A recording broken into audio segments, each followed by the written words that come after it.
Welcome, everybody, to the CrossFire podcast. We are back. Thank you for everybody in the audience. I appreciate all of you guys hanging tight and keeping with us. We have got a pre-holiday CrossFire tonight, and it's going to be an in-depth chat tonight, okay? Because we've got a lot of dedicated hardcore gamers that are with us tonight, and there's a lot of subject matter to go over. That being said, let's not take too much time here. I do want to get into my intros, but first I do want to say something. You guys always ask me, Mooch, how do you support the channel? How do I do this? How do I do that? So I went ahead and shout out to the Crap Gamer who gave me the idea here, and actually Salty as well, who's joining us tonight. I did go ahead and put memberships. Okay, so you can be a member of the channel by hitting the join button right down there below. And I had the great Sean LeBray, the great graphic artist. Sean LeBray made Mooch, just unbelievable Mooch icons, emotes that you'll get exclusively when you're a member. You can use them in the chat. They're hysterical. It's pictures of me yelling. It's fantastic. It's fantastic. Sean LeBray, the great Sean. Thank you for doing that. I appreciate it. So anybody who does want to become a member of the channel, thank you already in advance. That being said, let me go to the one and only Xbot448. Xbot, how the hell are you doing tonight?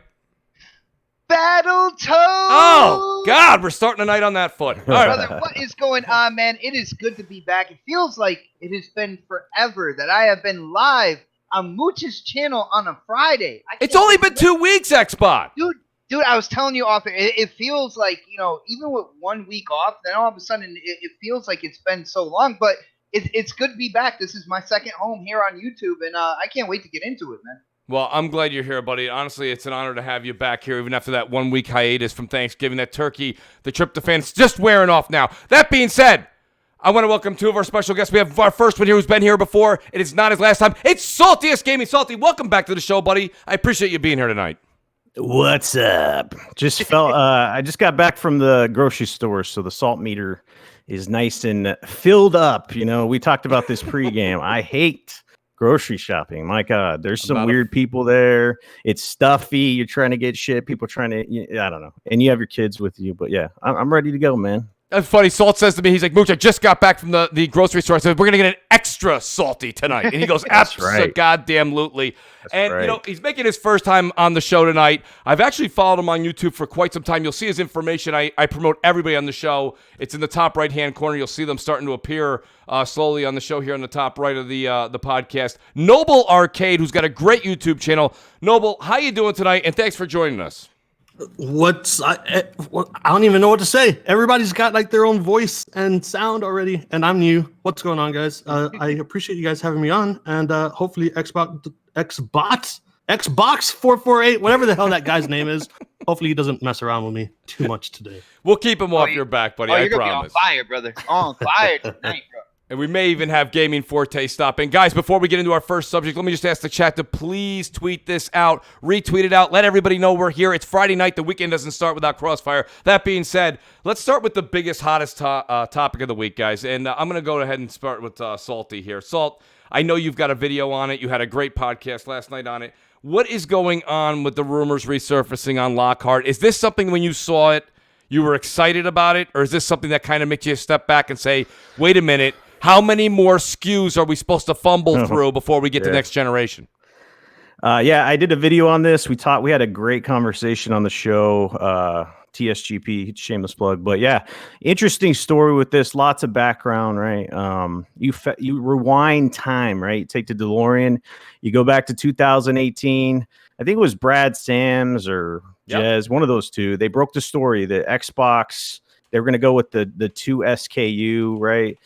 With the Scarlet approach. This is before the official reveal. They're talking about the Lockhart, and they're talking about the Anaconda. One's going to be more powerful. The other is going to have a beefier CPU, but be a little less powerful, than the Xbox One X. And when I heard this, I was kind of skeptical. And I was just like, well, why are they doing this when we have the Xbox One X already? And it's going to be dipping in price, and it does 4K gaming. I was just wondering that. And it just never really hit with me that this is something they were going to do. I was kind of anti-Lockhart. And then, come to find out, Phil Spencer did an interview after the official reveal at E3, and he kind of squashed the rumors. He said, hey, we talked about Scarlet in the trailer. We're focusing on Scarlet. And he basically came out and said it was one console. So after that, Eurogamer did a report. They said it was canceled. Z Huge, I think, talked about it. A bunch of people just let the rumor go, right? It was squashed. It was done. That's right. And then you fast forward into the future, and then what happens? And I was doing some detective work. I said, if you look at the Black Friday sales, right, what happened? The Xbox One S All Digital Edition did very well, right? It was the top selling console, surprisingly, on the UK charts. And then what happens? All of a sudden, new reports come out that people said that they've been sitting on for months. They said, oh, that Lockhart situation, it's not dead. It's alive, right? Right. But there's new caveats. It's an all digital edition. It has no disk drive. So I'm kind of wondering why all of a sudden these insiders are just kind of sitting on this information. Then boom, it comes out after the reports. The SAD did very well with the sales.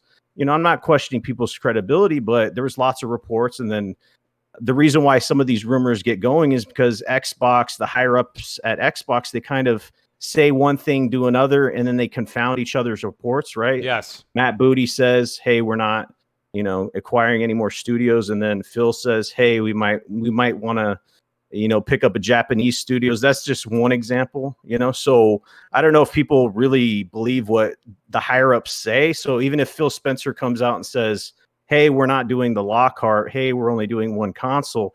If these insiders come out and say, hey, we're doing Lockhart, then it starts spreading like wildfire, right? So that's the situation right now. But the new information is that it's 4 teraflops, and that has to do with the GPU. So it is going to be less powerful than the Xbox One X, but the caveat is that the CPU is going to be more powerful, which is important because that's been a bottleneck this generation, right? It's like the AI and everything. Huge, like huge. So let me throw a wrench out there, Salt, and I want to see what you guys up? think about this. So we saw how great the SAD edition did, right? This past Black Friday in the UK, anyways, right? Yeah. Which everybody should be shocked about. Like, to be really honest with you.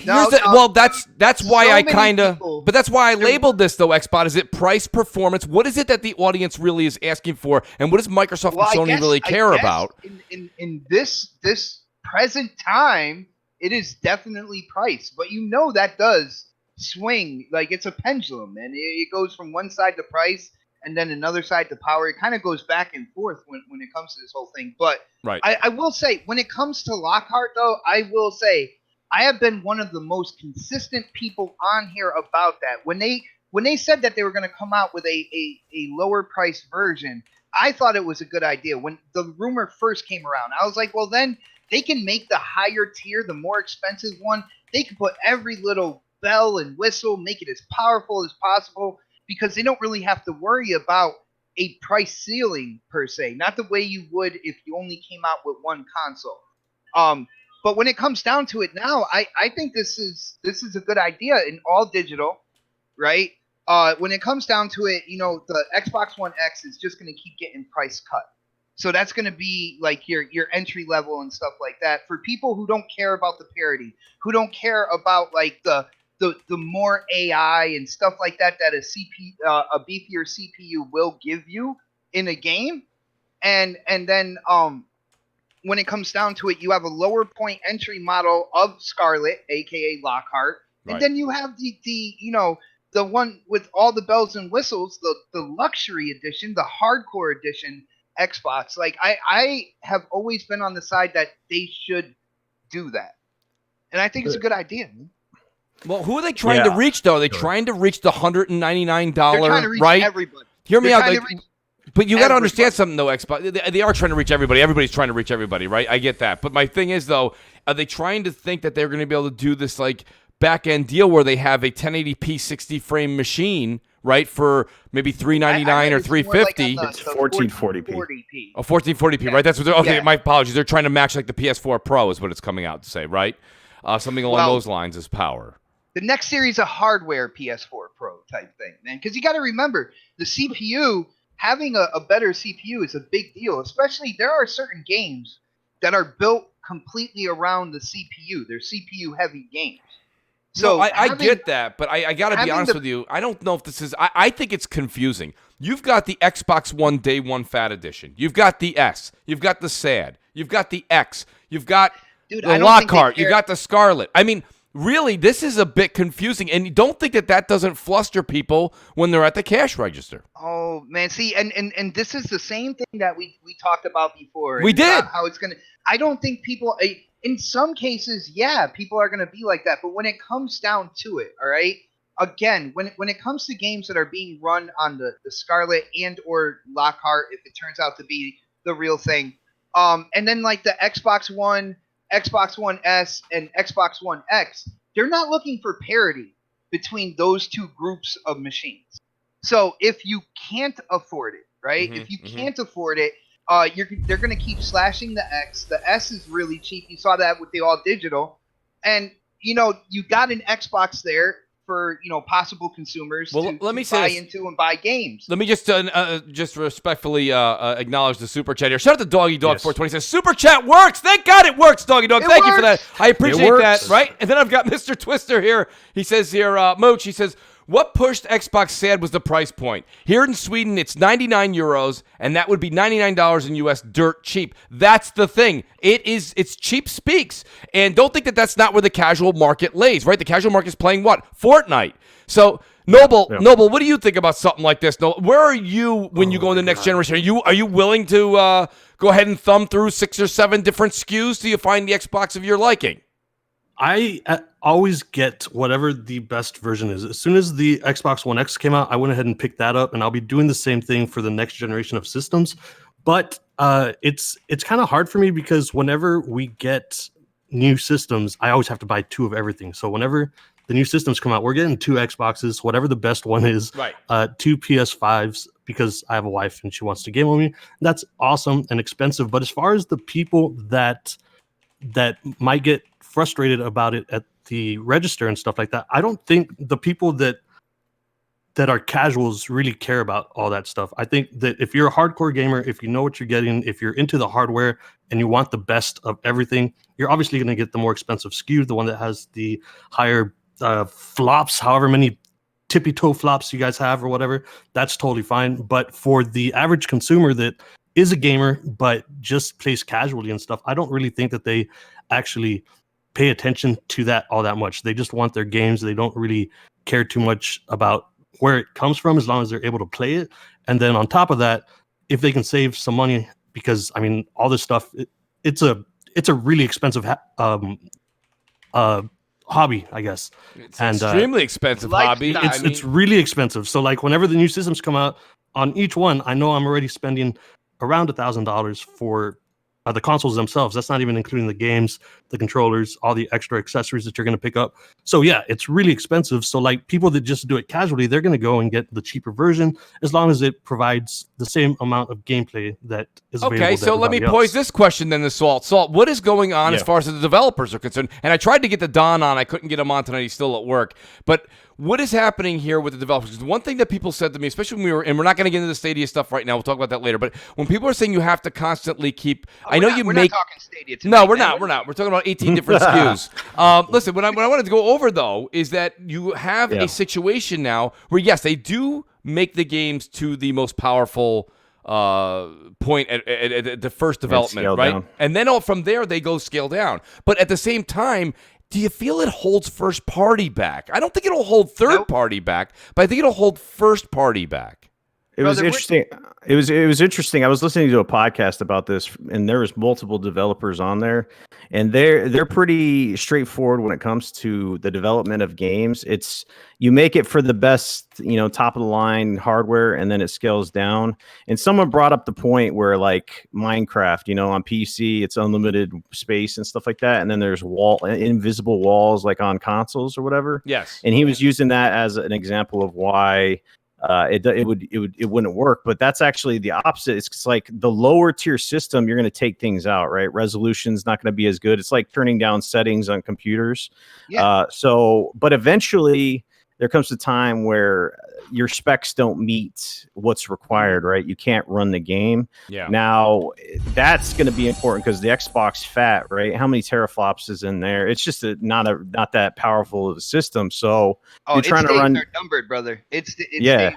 They need to make the decision to kind of cut that off. Like, the S is kind of questionable at this point. I know they're going to keep going with it. Well, But that's the true thing, because people are like, well, what about those consumers that are buying those games and getting second-rate experiences? And it's like, well, if you stay on that system and you buy games, you should know that you're paying in to get less of an experience, because you're trying to buy a game that is built for next-gen hardware, but you're still able to play it on a low-tier system. It's kind of like dudes with PCs that have Pentiums that built their cases out of pizza boxes. You know what I'm saying? Yes. If they're going to turn their settings way low, but that's their decision, right? Like, their experience is going to be affected, right?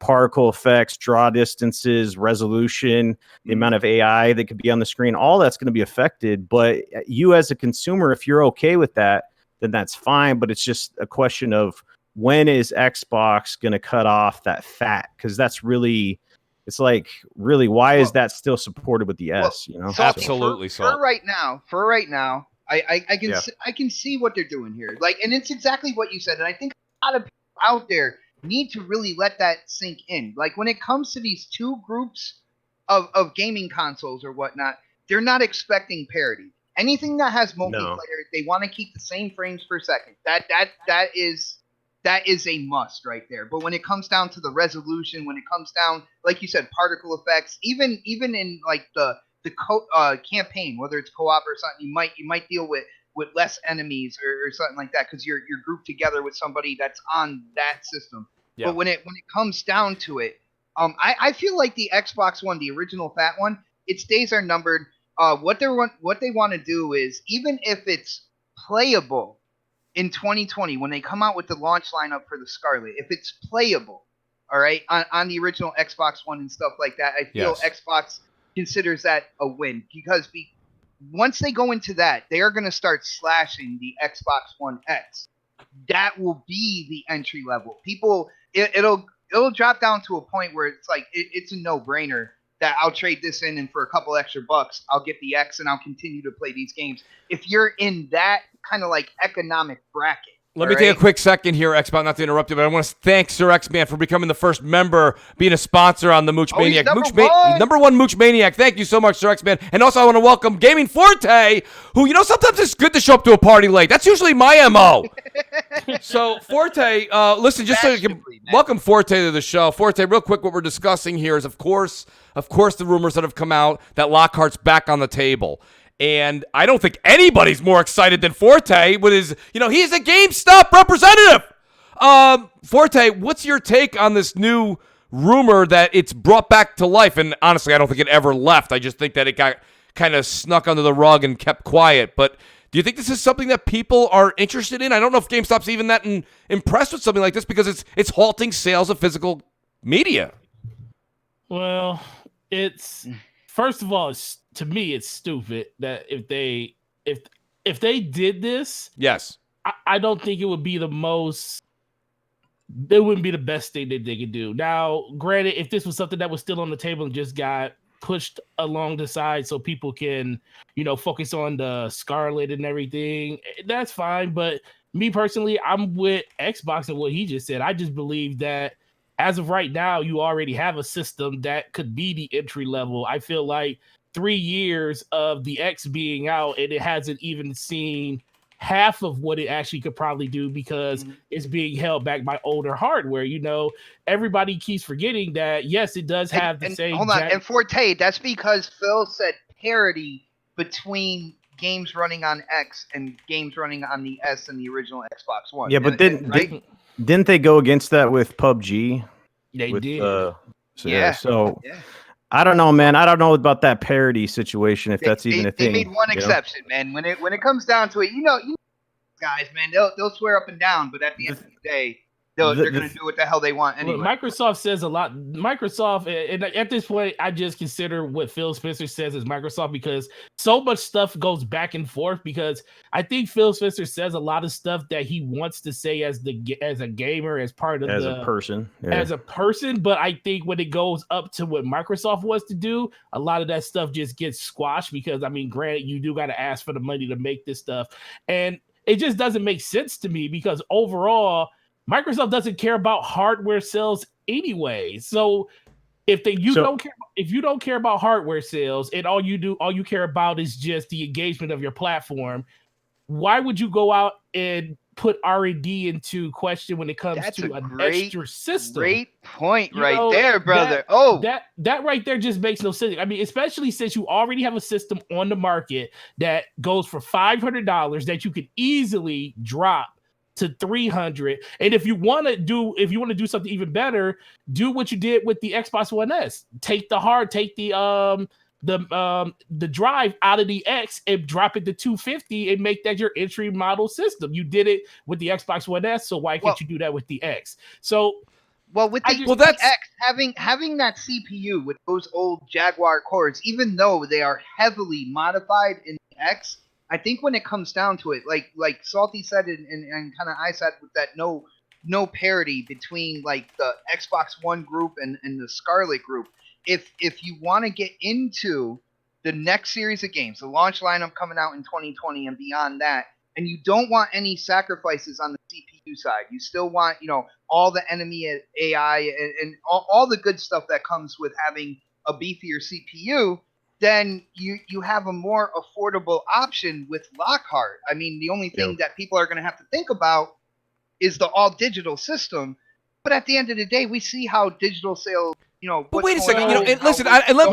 If somebody has a technical answer here, please do cut me off. But I have to agree with Forte. That's fine. I'll cut you off. I'll cut you right off. Hold on. But my point being is that you have to understand something. The X is really the Lockhart. I know you guys are going to get into this whole CPU thing. Yeah. I get it. I do. But we all just said that we played Gears 4 in 4K 60, right? So it's got the capability. And if we have it in our home, you could take the X. Hear me out, guys. Scarlet could be $499. The X could be $199.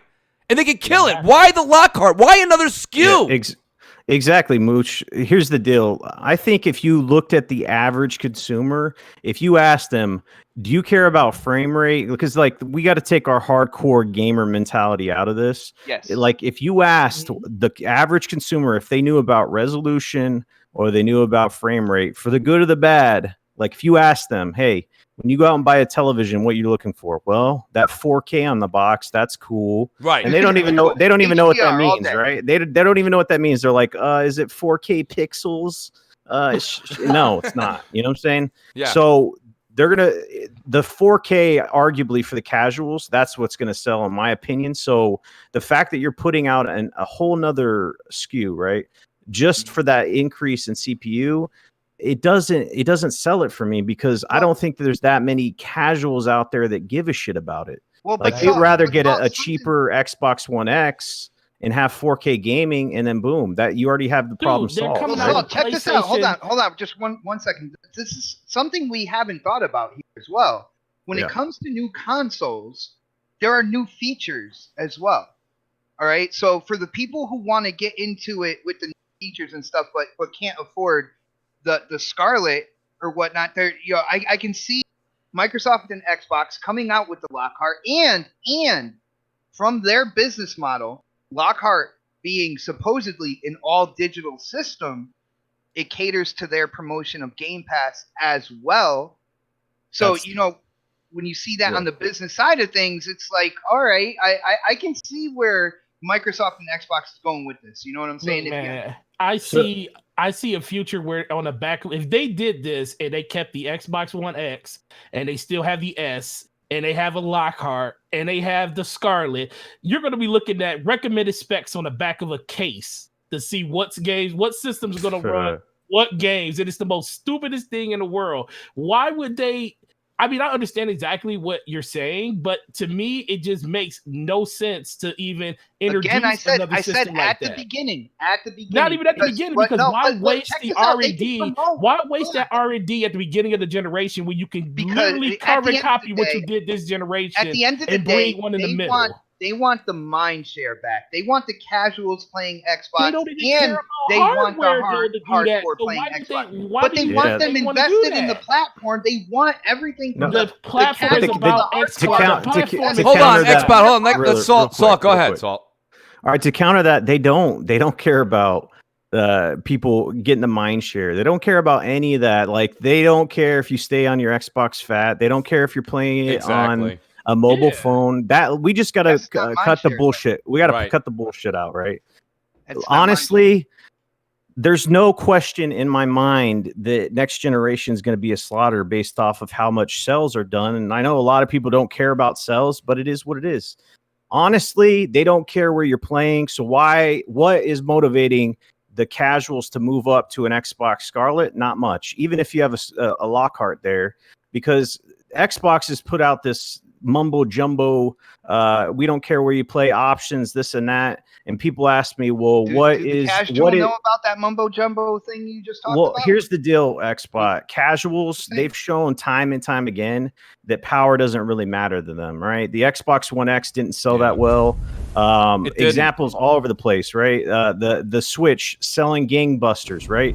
$300 system, it plays at 720p for God's sakes.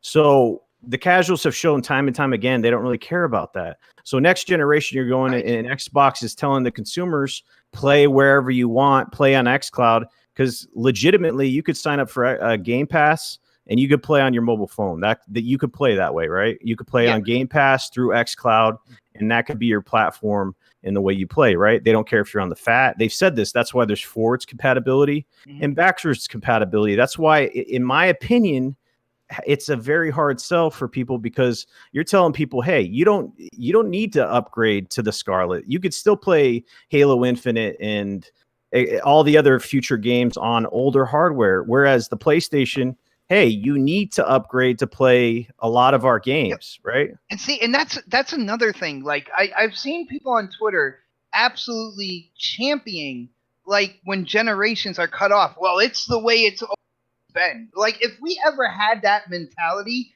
we'd be rolling around with like the original Ford automobile. Yeah, but Xbox, Wright Brothers airplane.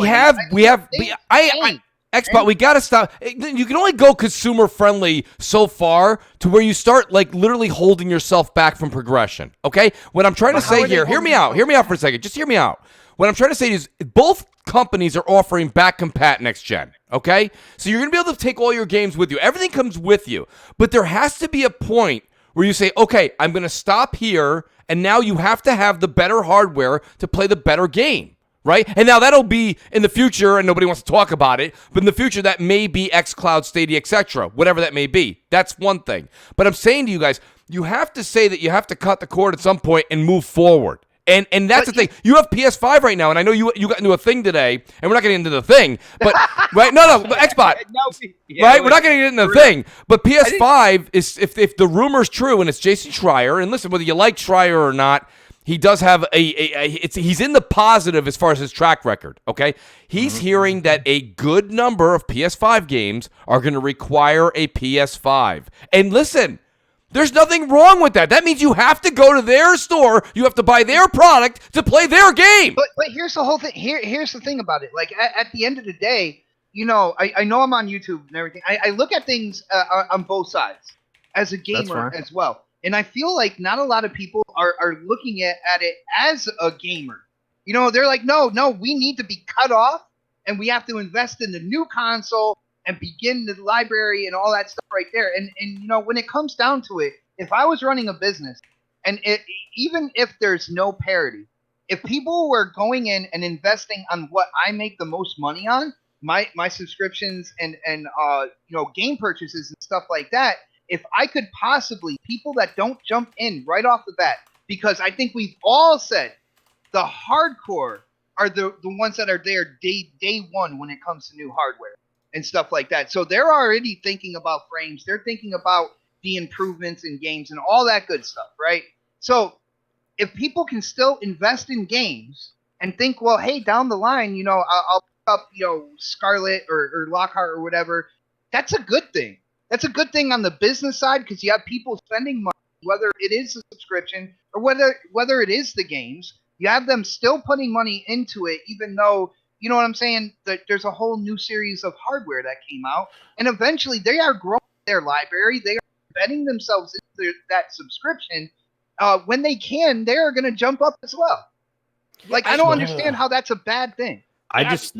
Go ahead. No, go ahead, bro.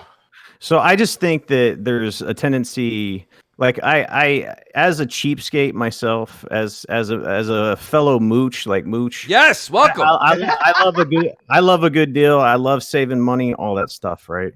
But I do also like new technology. I like innovation. I like when they push the boundaries with new stuff.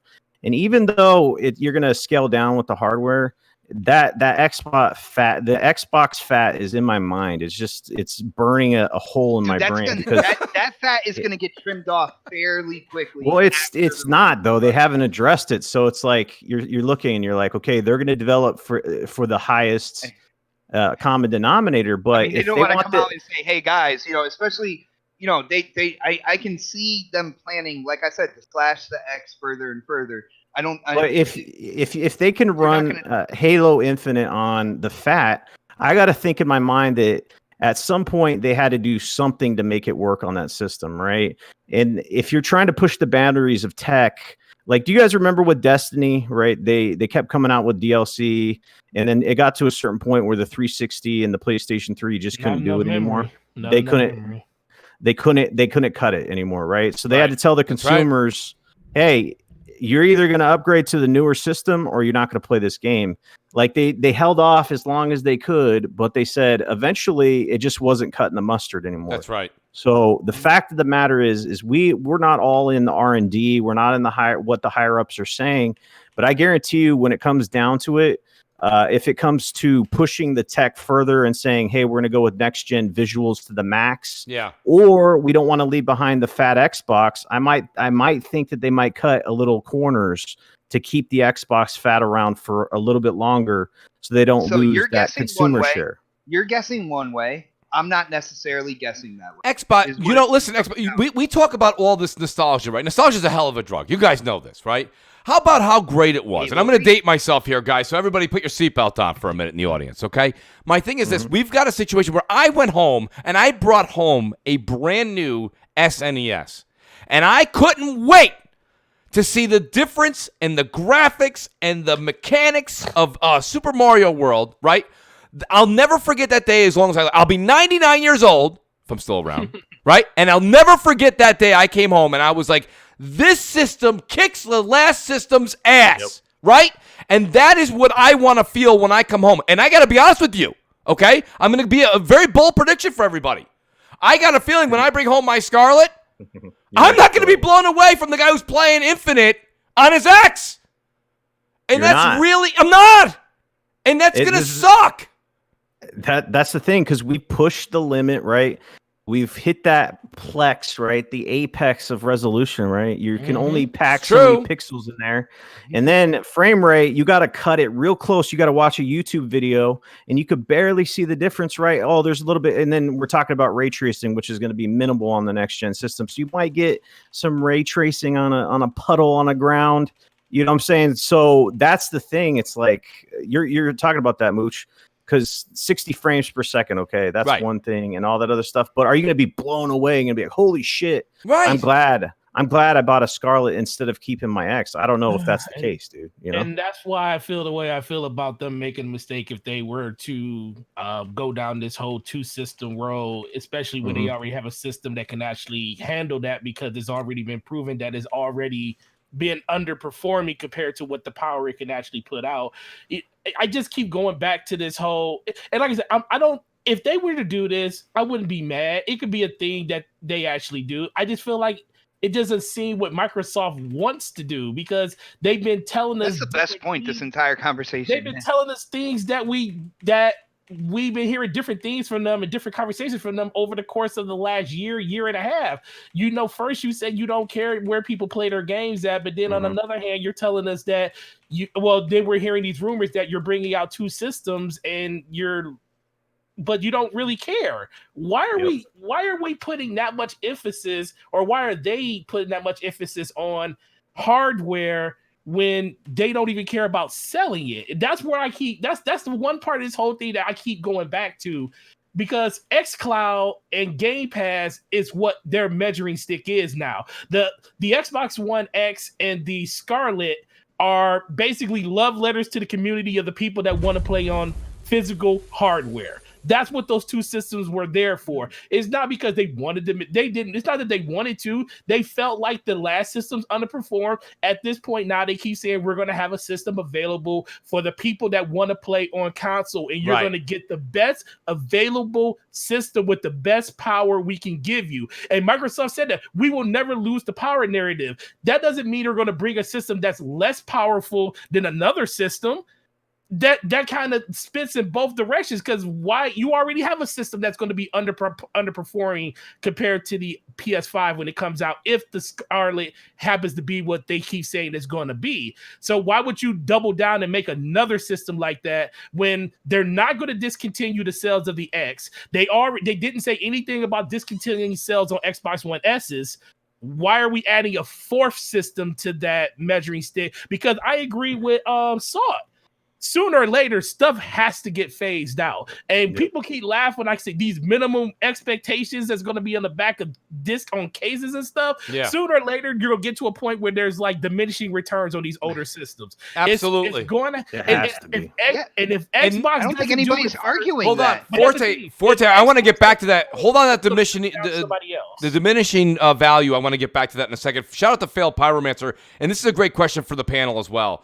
He goes, will third-party developers invest the time to make games run on last-gen hardware, or will Microsoft cover the cost? I just don't see that lasting. Shout out to Fail Pyromancer. Thank you. I already have that answer, dude. You know how many games have been substandard on the Xbox One X from third-party? So the answer's, the proof's in the pudding there, man. If a game's running better on the PlayStation 4 Pro, and this has happened multiple times, then your answer is that's your answer right there. Third party does whatever the hell they want. You know Rage 2, Borderlands 3. These are all games that the X could definitely have handled more of the load, and they didn't. That's what Fail Pyromancer's saying. Because, listen, here's the thing. You've got so many SKUs.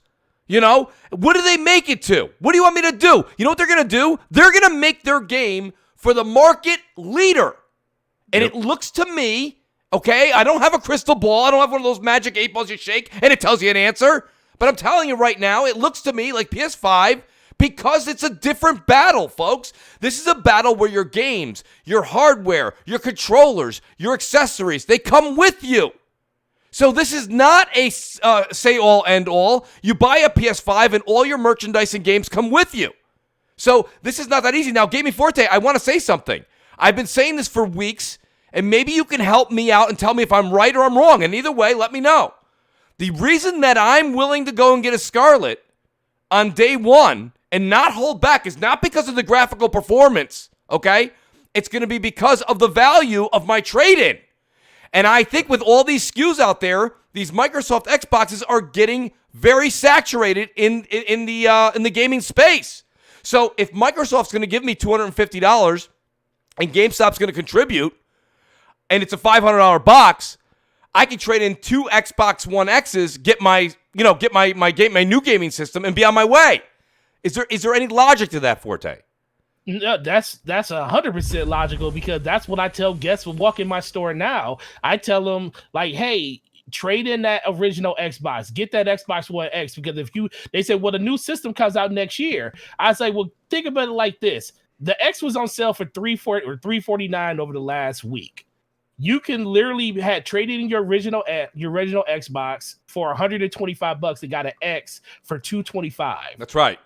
Even if the X trades in for $200, let's say the X trades in for $150. If you pay $225 for a system that is guaranteed to give you better performance than the last system you had for at least one calendar year, and you lose $100 in value off that system that you paid for a year later, I consider that a fair trade, because you're getting a better experience over the course of that year. And I don't even think it's going to trade in for nowhere near 125. I think it's going to trade in for 200 plus, because that's going to be the newest system that's going to be available. As of right now, PlayStation 4 Pros still trade in for well above $200, because it is the only system. It's basically the only system that's really worth going out to buy next to a regular PS4. How much do X's trade in compared to the Pro?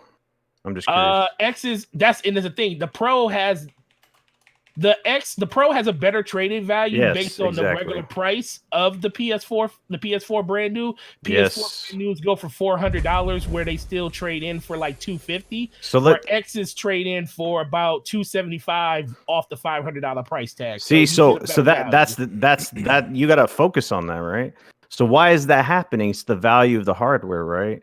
They value the PlayStation hardware more because the PlayStation 4 Pro has been out a year and some change longer than the Xbox One X, yet it's worth more, right? It's based off of like you said, supply and demand, and people want PlayStation 5. I mean PlayStation 4 Pros. Right. Yo, hell, Slims are still selling well. You know what I'm saying? Well, so Slims, they still trade in for they were trading in for $175. You know, it's funny because we sit here every other week, but this week when we're talking about Lockhart, and shout out to Sir X Man in the super chat right here. He says, we're almost at 8K, gentlemen. Why are we thinking about 1080p? And shout out to Jay Barry. Jay, thanks for stopping by the channel. He says, thank God it's Friday. Hashtag respect gaming. Appreciate that, Jay. Thanks for being here. You know, that's a good point, right? We're talking about, you had Mark Cerny and a few other folks come out and say, well, you know, the PS5 might be 8K. And when we know they're talking about like a Rezo gun might be 8K. And we might get a Max the Curse of the Brotherhood on Xbox Scarlet that's 8K, right? But here we are. We're flirting with 8K. We're talking about this and that. And now Microsoft's like, I got an idea. Let's put out a $399 box that plays 1080p. Maybe I'm not coming around. And I think a lot of PC gamers are defending it because they're like, well, I have a 1080 Ti and I play everything at 1080p, 60. Don't know the price, brother. That's true. 40p. Well, they're saying, well, here's the thing, though. We don't really know. Go ahead, Saul. 1440p on my 1080 Ti. There's a question in the chat from Darth. He says, so honestly, you think PlayStation is going to drop 100 million PlayStation 4s? The answer is yes. And why is that? If they provide value in a product, people are willing to pay. Look at your cell phones. Do you keep your cell phones for years or do you upgrade every 2 years? Why do you do that? You ask yourself those questions because you feel like you're going to get return in value, right? You want to get those new features that you can't get on other cell phones, right? The new iPhone has 50 cameras or whatever. You know, I'm not an iPhone, but it has features that you can't get on the other products. So yes, do I think they're going to ditch 100 million plus PS4s? Yeah, they will. And the reason why is because they're going to provide backwards compatibility, which is not currently available. So what happens? You own all these PlayStation 4 games. You can move them up, right? If they do the disc thing where you can plug your disc in there, kind of like the Xbox One. You have your PlayStation 4 games, you own them, or the digital library moves forward. Then you get all those consumers that are currently on the PlayStation 4, and they're like, well, I want all those new features on the PlayStation 5, so I'm willing to invest $500, $600 on. It's probably $500 on a PlayStation 5 because I can play my entire library that I invested in with the PlayStation 4. Plus, I get those new features, right? So yes, they will do that. To answer the question, so no, that's outstanding. And welcome back, Noble. Noble's power went out, so Noble, I don't know if you can hear us right now. Yeah, I'm back, guys. Okay. I'm just not allowed to be online today, I guess. That's okay. Not a problem. Just in case you guys were wondering why he was silent this whole time, it wasn't him. Shout out to Mr. Twister, who's also in the super chat here. You'll see it pop up. He says, resolution is not as important this time around. Here's the thing, though. Twister's right, and he's kind of wrong, right? Now, Twister, I'll back you up, okay? It's not that big of a deal as a pushing point like it was in 2013, because these consoles, when they come out, they're going to be about the same. They're both going to do 4K 60. We know that. Right? So that's what I was trying to allude to earlier in the show when I said Microsoft's trying to come out with a Lockhart right now because they saw how good the SAD edition did over Black Friday. That's why they kind of brought it back from the dead. They're like, why don't we undercut Sony? We're not going to beat them because they're going to have the games. We'll beat them on price. So we'll do 1440p or 1080p 60 frames and we'll beat them on price. We'll beat them by $100, $150. That's their strategy, guys. Do you see that? I mean, am I out of my mind? I think they're going to try and beat them on price because they're not going to beat them on games and they're not going to beat them on install base. I think the install base going in is just leaning towards PS5. But if you get that low price out there, look at what the SAD came with. Minecraft, Forza Horizon 3, and Mooch and Crap produce some kind of game. Who cares? Who cares? And it sold like hotcakes because it was, $199, $150. I think that's why Lockhart's back on the table here, folks. I think they're trying to undercut Sony.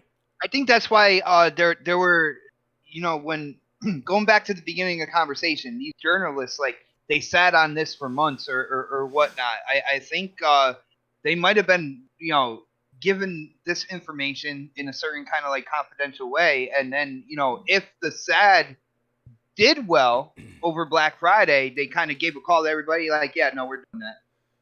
Why, you know what I'm saying?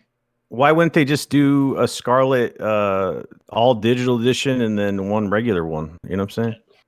Yep, that's what I said. So Slow-Mo, but shout out to Slow-Mo in the chat. Look what he says here. Look, Salt, check this out. He says, Slow-Mo goes, they want to beat them on price and power, but what really needs to be done is they need to be investing in higher quality games. Right, let me comment on this, all right? Because everybody calls me a flip flop or whatever because I got a PlayStation, and I'll tell you the Dude, facts. All right, so here's the deal: it's the quality of the developer and how much time they're given.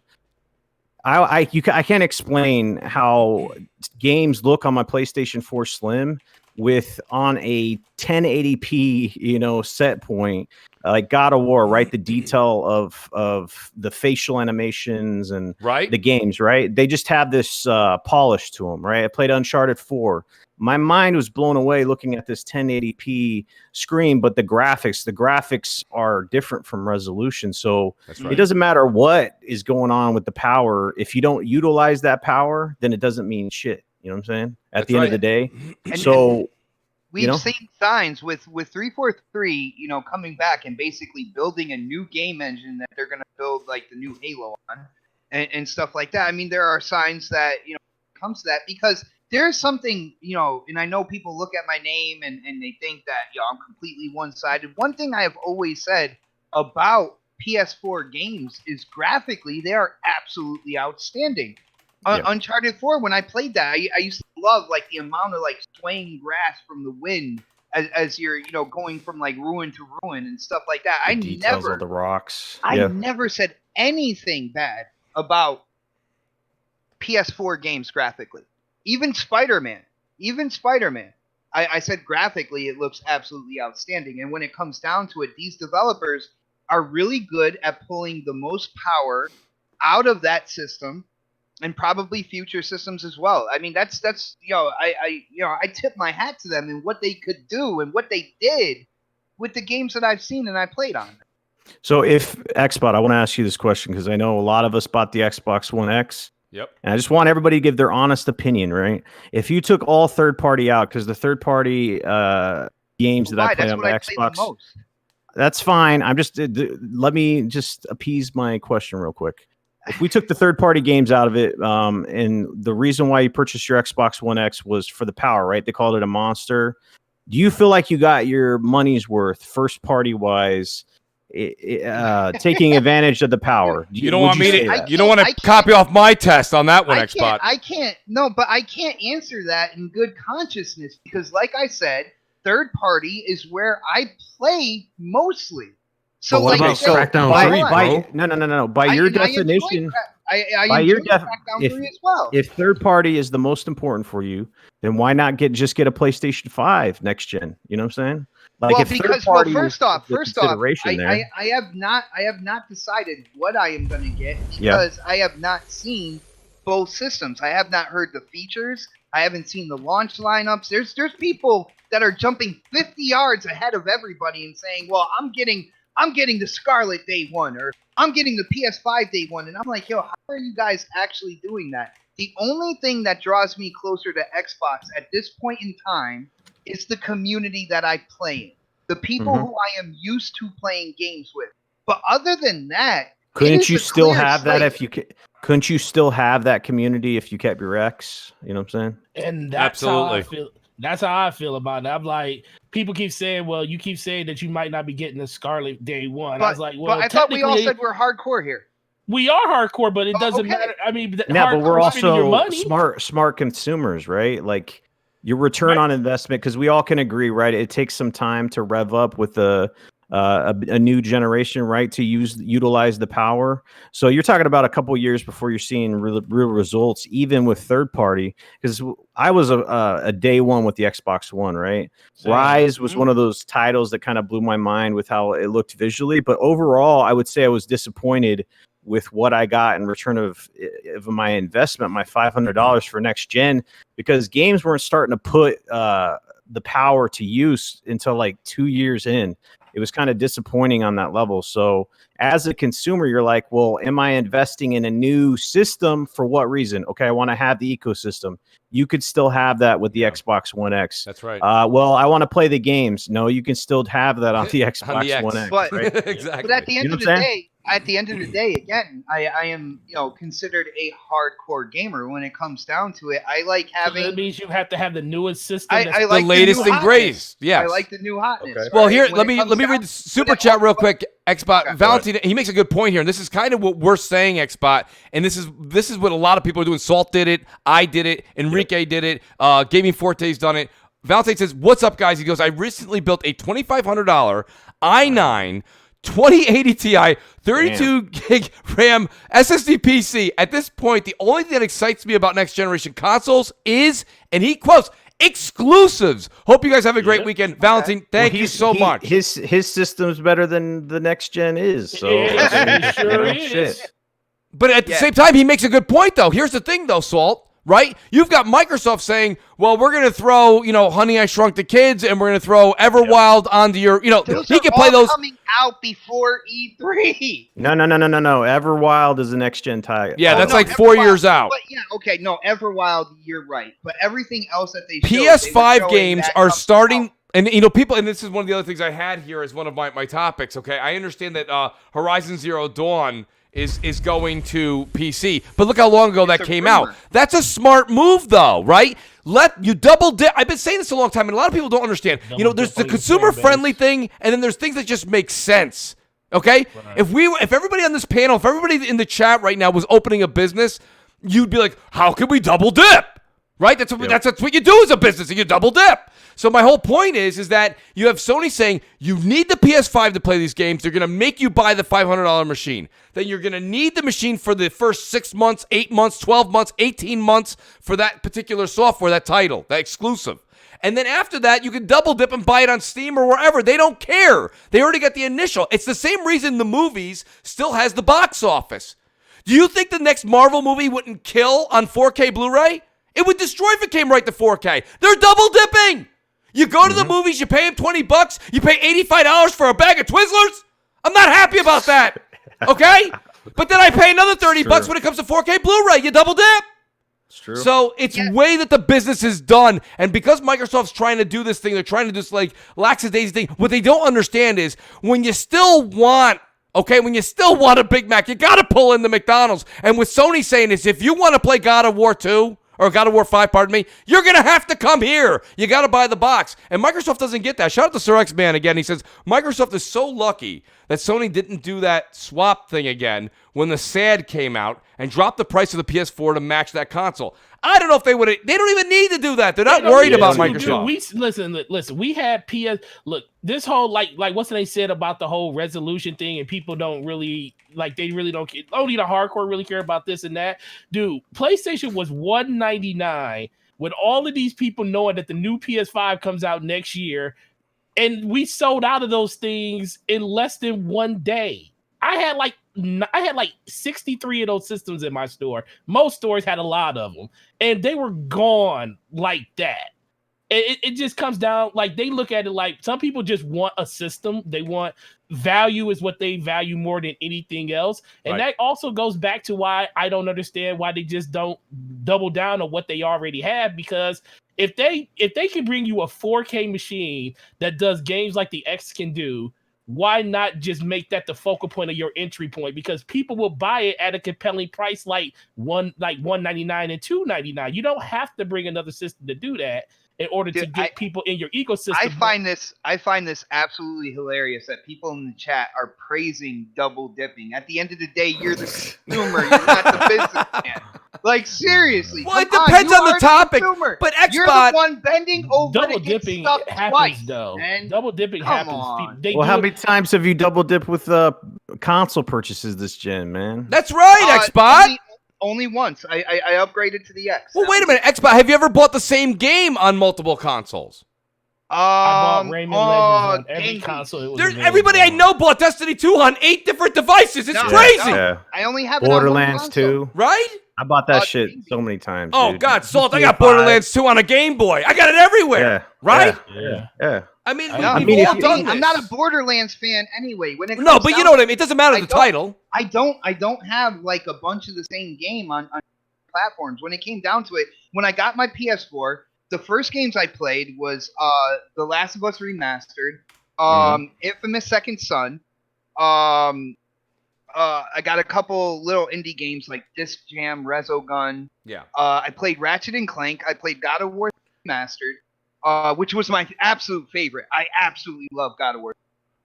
That is one of my favorite games. Like, I thought of all Knack time. was Knack 2 was your favorite. I played the demo So to wait. Knack 2, and I could not get into it, man. I don't know if you guys are gonna want the.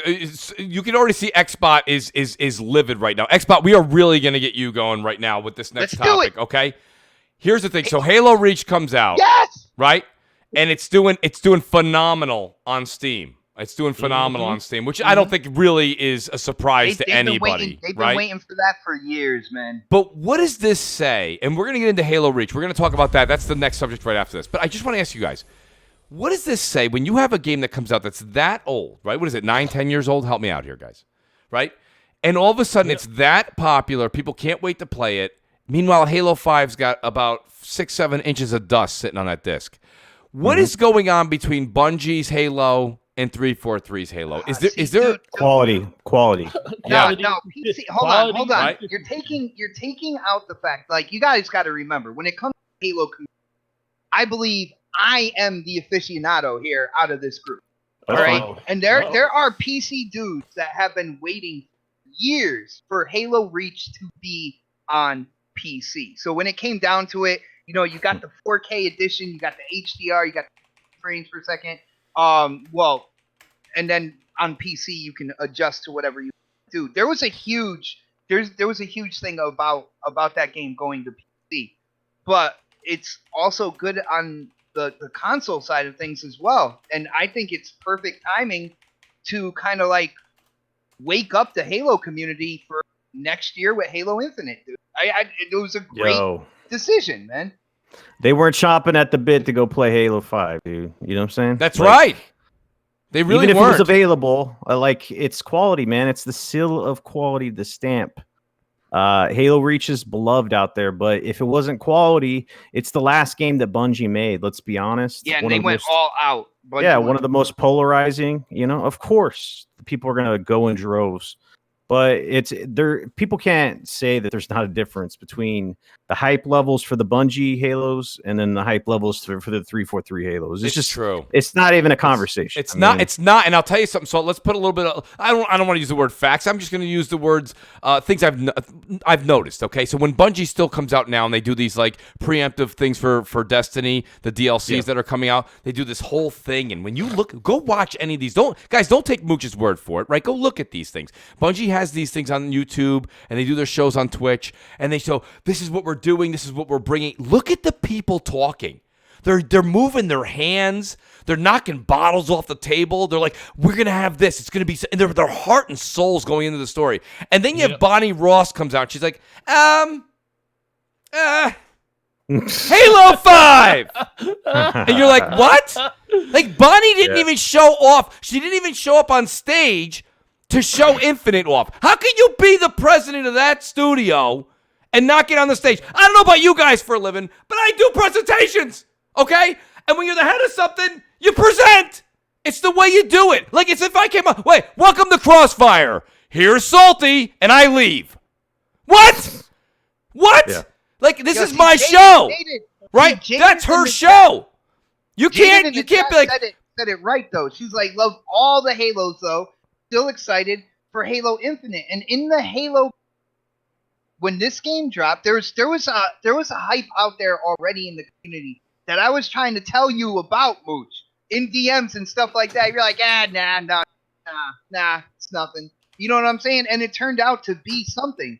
Like when it comes down to it, what they did was they woke up that Halo community again. Now you see what they're talking about when they're talking about Halo Infinite and kind of giving back to the hardcore like Halo community with this game. Now I wonder what they're talking about with that, because I like the Spartan abilities. I like being able to run and not having it as a set ability. Okay. And that can be changed and stuff like that. And I hope they don't take that away. But they already talked about catering to that hardcore Halo community.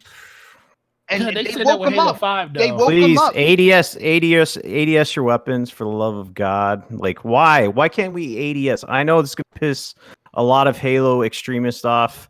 You know what I'm saying? Like, I played Destiny, and the reason why I love the gunplay in there is because I can ADS all my weapons. You know what I'm saying? Like, modern shooters, when I go play Reach and I can't ADS my damn auto rifle, it makes me not want to play the game, dude. Like, hip firing my auto rifle, like, I don't want to do that shit. That's one of the things. And I can give a perfect example of where Halo is at with the Star Wars franchise. I'm a big Star Wars fan, right? Everybody was super excited for Star Wars, right? You could say whatever you want to say. The new movies came out. They sold gangbusters, right?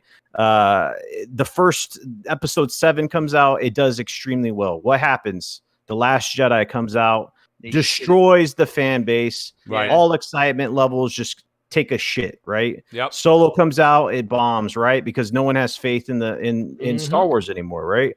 So this is a perfect example of what happened with Halo, right? Someone else took over the reins. People didn't like it, started bombing. So yeah, this is the last opportunity. It's the same with episode 9 that's coming out, right? Yeah. J.J. Abrams has a chance to either save Star Wars, or it's just going to go away. Absolutely. So that's the thing. It's like 343 has their last shot. Like, they had their last Jedi moment with Halo 5. You can say whatever you want with it. People didn't like it. When you look at 343, if you look at like the reason why people are kind of like a bright-eyed with Halo Infinite coming out is because if you look at 343's track record, like they did great on half a game for Halo 4 and Halo 5. The campaign in Halo 4 is absolutely phenomenal. All right. But the multiplayer just fell off a cliff. They tried to grab too much from Call of Duty at that point in time, doing ordnance drops and stuff like that. So now, then they move over to Halo 5. The Halo 5 story, in people's opinion, fell off a cliff. But honestly, Halo 5, the multiplayer, was some of the best in the entire franchise. So when it comes down to it, they got half right on one, half right on the other. And people who are looking at the cup as half full, they're hoping that they can take both of those halves and put them together for Infinite. And that's why I'm excited. I want to see if they can actually do that. Well, and I want Xbot, don't lose that train of thought. I want to just shout out to the super chat. Mr. Twister says Salty's breaking legs tonight, loving it. And I do want to give a shout out again to Sir X Man, another member of the channel. Appreciate that. He says, I'm buying the whole Halo collection on Steam because I'm having a problem in the Microsoft store, so I'm just going to buy it off of it. Works better. Now, I've been talking to you guys on Twitter about this. I immediately, because I played the entire Halo Master Chief collection on Xbox through its trials and tribulations. I enjoyed it. But I said, you know what? Reach came out. I got Xbox Game Pass Ultimate on PC. Let's play it on PC. I download it on PC. It says the big play button, and I click it, and nothing happened. So I ended up having to go play it on Xbox, which is not a problem. It was a good experience. Still enjoying myself going through Reach, but I'm just saying, that was kind of a problem. So shout out to Sir X Man. I don't blame you. When I said this to people on Twitter, people said, Mooch, take it easy. Take it easy. Just go buy it on Steam. I'm like, no! I'm not going to go buy it on Steam. I have Ultimate Game Pass. But no, of course, it didn't work there for a bunch of people. I'm not the only one. It worked for some. But now, Forte, I heard you kind of chuckle. Did that happen to you as well? Yeah, it did. The funny thing is, it worked perfectly on Steam for the people that actually paid for the game at a $60 price tag. But then when you but us 99 centers, the 99-cent menu, it didn't work. It didn't work. And guess what? The moment it happened, and I saw it, I was watching a bunch of people streaming, and then all of a sudden people were having issues with it. And I tried to do it myself, and I was like, yep, getting this error code on Game Pass on PC. And I was like, the first thing that popped in my head was, this is like 2013, 2014 all over again, with the same game that had an issue with overall with people being able to launch the game, play the game. I was like, dude, this can't happen. Like, it's the same problem you had with the game the first time around. Now, just because you added a new game to the staple, now you're having issues launch the game. And I'm like, this cannot happen with this game again. And Halo has already lost mindshare just because it's kind of long in the tooth. But now you're telling people that, oh, the game that you paid for or the game that you got through Game Pass through a service that we said is going to be the best way to play your games, you can't even play it. So Forte, are you in the same? This is something I've been thinking about. Okay, this is not because of the show. I've literally been thinking about it. I didn't even tweet it out. You guys are all hearing it firsthand right here.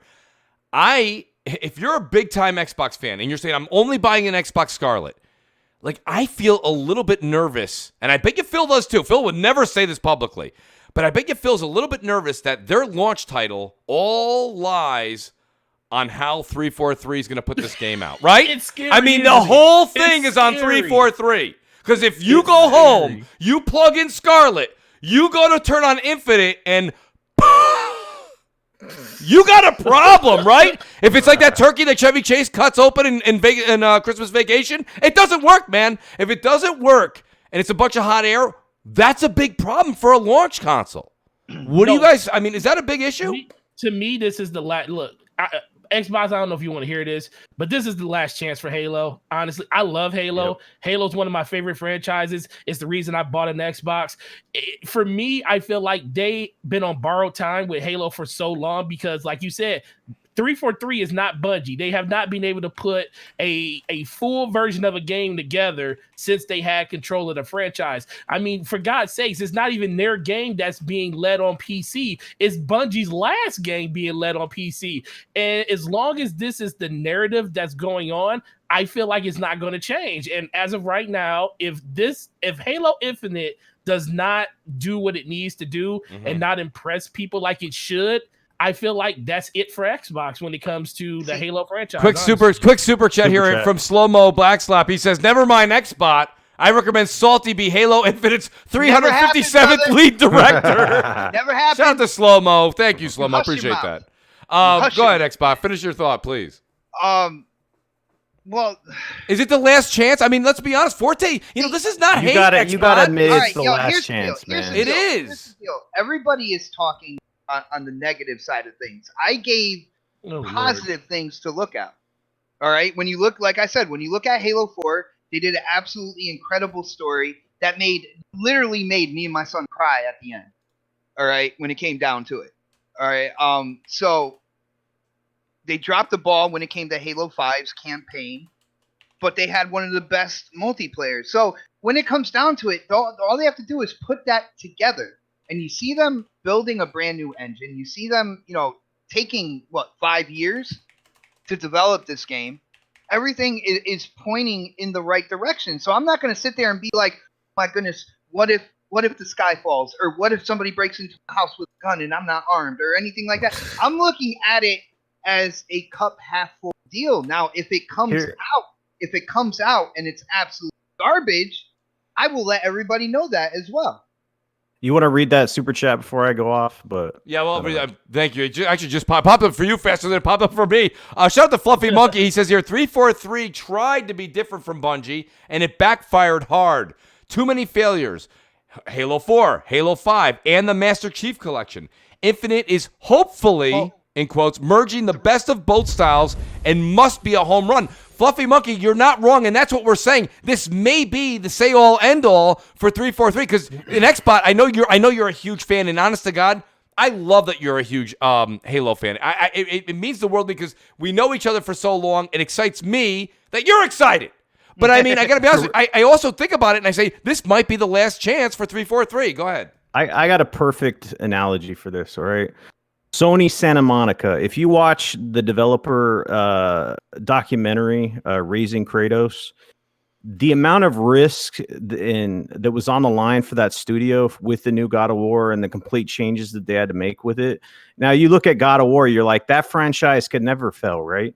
That franchise is above failure. It's one of the milestones in gaming, right? The Mount Rushmore. It could, and it would have if they didn't hit it out of the park and take the risks that they did. A complete overhaul and everything that they're doing with that game. It's a perfect example of a game that you think that can't fail, but needs to take huge risks going into the future, like Halo, right? Halo, everybody thinks it's above failing because it's this huge thing in gaming. That's fine.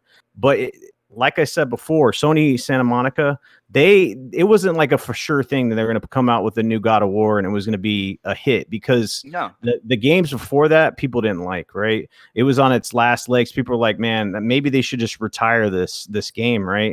It's kind of people aren't digging it, right? Yeah, with the last when God of War 3 Remastered came out and everything.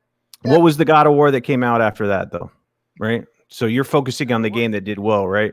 The game that came out after that was not well received. It was the worst received. What's it called? God of War Ascension, right? The one for the Vita? No, it was Ascension. The last one. No, it was Ascension, right? Yeah. So they came out with a game, and the franchise was stuttering, right? People were saying, it needs to be changed up or it needs to go away. Trust me, go watch that documentary. I highly recommend it, because it shows what was on the line with Sony Santa Monica, literally putting everything on the line and then hitting it out the park. Yeah. That's the same thing with 343. Honestly, they're taking extra time and all this other stuff, but they better hit it out the fucking park, or they need to do other shit. Because the fact of the matter is, they have like over 400 employees at 343. I don't know what the hell they're doing over there, because like the amount of money and the amount of multiplayer was booming for years. That's fine, but if they need to hit this game out of the park, it's like you look at these developers that are developing games like CD Projekt Red with Cyberpunk, right? Everybody knows that shit's going to be fire, right? Absolutely. And then you look at Naughty Dog, right? The Last of Us 2, that shit's going to be fire. We don't say the same thing about 343. And why? Because they have a spotty track record. You could say whatever you want with the multiplayer, but like the top developers in the industry, if they get that much money and that much time, they better hit it out the damn park. Yeah, and that's what I'm saying. That's what I'm excited to see. But I'm not going to sit here and be like, "Yo, the sky is falling right now." When I see signs, it's not about the sky is falling. It's put up or shut up. That's it. Exactly. That's what it is. That's what it comes down to, honestly, Xbox. And it's not hate, because so I think everybody more of an attitude is what it is. No, Xbox. No, Xbox. It's not that. It's really, you have everybody in the panel that I got to be honest with you. I turned on Halo Master Chief Collection the other day, and I don't know about you guys. Am I the only one that does this? Like, I turn it on and I actually blast my speakers. Yeah, you listen to the music for a while before you go into it. Like, Xbox. This is my point, and this is what Salty's trying to say. This is not a hate thing. This is not a we want Halo. Halo needs to succeed. I want them to hit it out the ballpark, dude. Right. I want them to pull a God of War like Sony Santa Monica did, dude. I want them to the industry to explode and say, man, this is the best Halo that since I don't know what, man. They took their time and like this is the shit right here. That's what I want to see. It's gonna be built. It's gonna be built on the basically the most advanced game engine. Yeah. Right. That's great. And like and everything I said before, put it all together, and I'm excited to see. Now, like I said, if it turns out to be absolute garbage, you will hear me say that. No, absolutely. I think disappointed, man. I think when it comes down to it, in Xbox, nobody knows this on the panel more. You've been on the show every week with me since I've basically started the show, right? Mm-hmm. I've been saying this for the longest time. Xbox has, and nobody wants to admit it. That's fine. It's okay. This is me and it's just my opinion. Xbox has a leadership problem. And I think the leadership I don't think the employees, the developers are great. The talent is fantastic. You said it yourself, Xbox, right? You said the multiplayer is just fire. Halo 5 is fire. Absolutely. Right? Absolutely. So the talent's there. The people that are the head of 343 and the people that are above 343 that do the hiring and firing of that position, they're the ones to blame. And I'm telling you right now, myself personally, if I was Phil or I was Matt Booty, I can tell you right now, Bonnie Ross is on the hot seat. Mm-hmm. Yeah. She's on the hot seat. She might be. Nobody ever wants to talk about that. God forbid you're, oh my God. But every one of us on Monday morning, it's Friday, right? So we're all enjoying the weekend right now. But Monday, you go into work and you slip once, you slip twice, you slip 3 times. You're on the hot seat.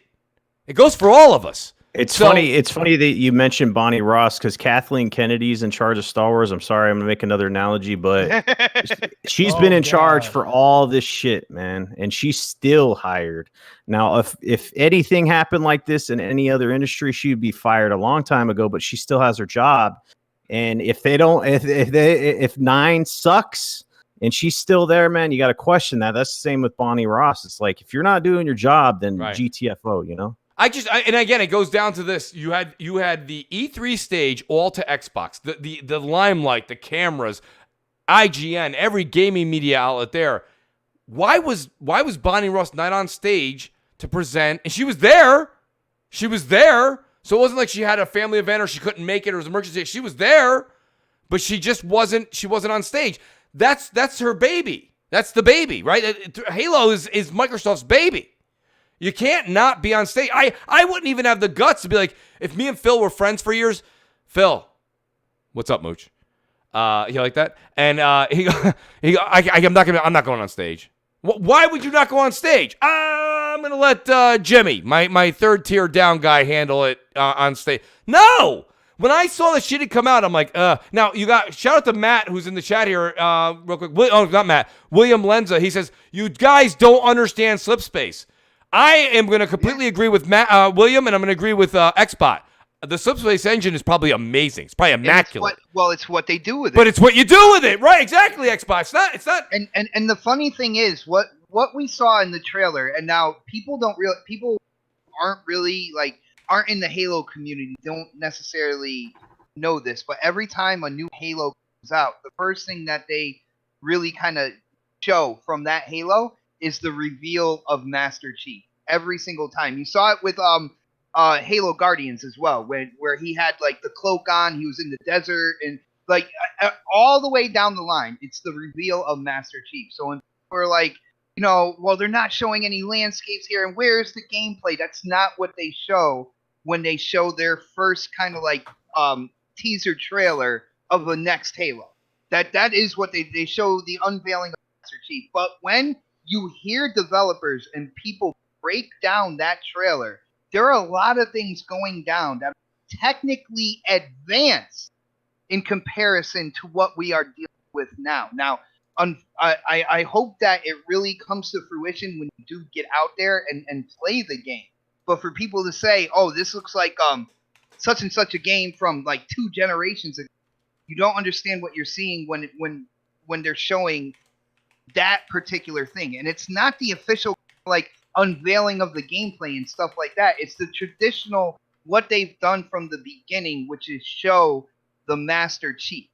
All right. So when it's all said and done and you hear the breakdown, you hear how advanced this engine is and what it's doing. Now, I hope it brings it over to the gameplay aspect, but that's why I'm excited to see the launch lineups for the new platforms. I want to see what the game is going to look like. Look, man, I'm with you, but I can't be with you on this 343 and this whole Bungie and excitement thing again. Halo hasn't been exciting for me since Bungie left. I played all of them, but the problem for me is my love for Destiny only happened because Master Chief Collection was broken out the door. At one point in time, I was so fed. I think everybody that was fed up with Destiny in the beginning because it wasn't what Bungie promised us to be. I was so frustrated with that game. I said, as soon as Halo Master Chief Collection comes out, I'm gone. But that game came out and it underperformed. It didn't work, and that was an issue. And guess what? I wanted to play something like that, and Destiny was the only thing that gave me that type of Halo itch. Yeah, right, but that's your personal experience. But this is the thing, though. Looking at like those trailers, looking at trailers of Master Chief throwing up the bubble shield in Halo 3, getting excited around stuff like that, that doesn't excite me about Halo no more because it's not Bungie doing it. 343 has literally taken the excitement out of me when it comes to what they do around Halo because they haven't given me a full offering of the game since it's been out. Forte, look at the clip we saw at E3. Guy we don't know on a ship, right? Family we don't know on the ship, right? When the memory comes up on his little, like, the flip thing that comes up. Master Chief saying, I gotta go. Where's he going? What happened? What's going on? We have no idea. They're putting in mystery for the unveiling of the game. No, Mystery, it's episode 6. What is it though?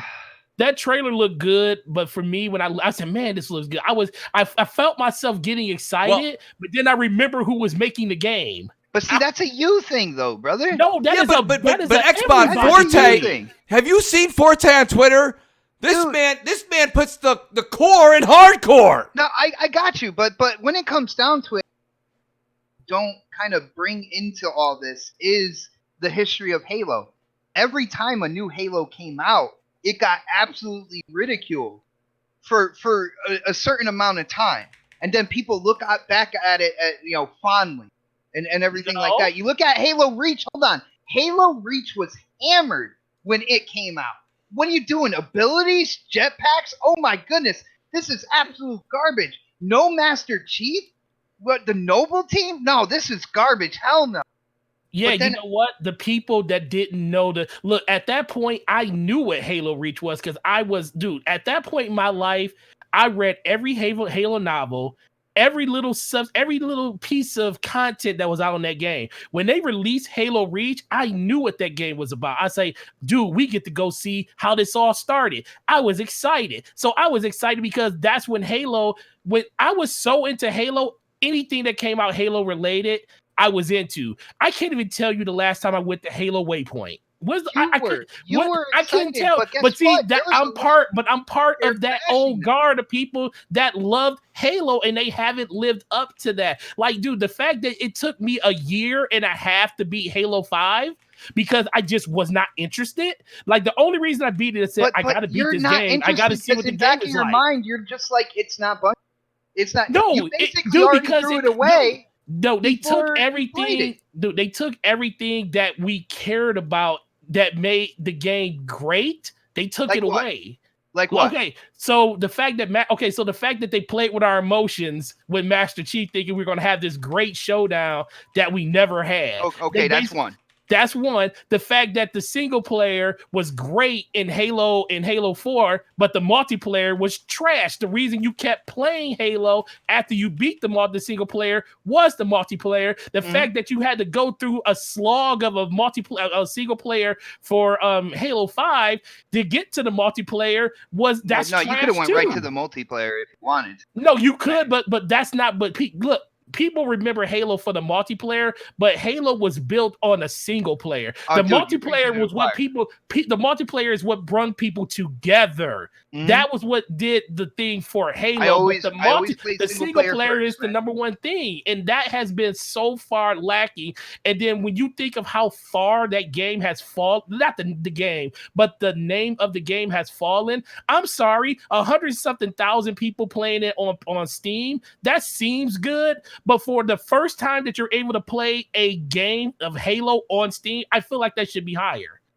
I hear you on that. And again, I am talking as a Halo fan, a console gamer, and going down. This has nothing to do with console gaming or anything. It's got something. Sir X-Men just ended Bot's whole career right here. X-Bot, you play more Destiny than Halo. It's true. Exactly. It's true. It took me 3 years.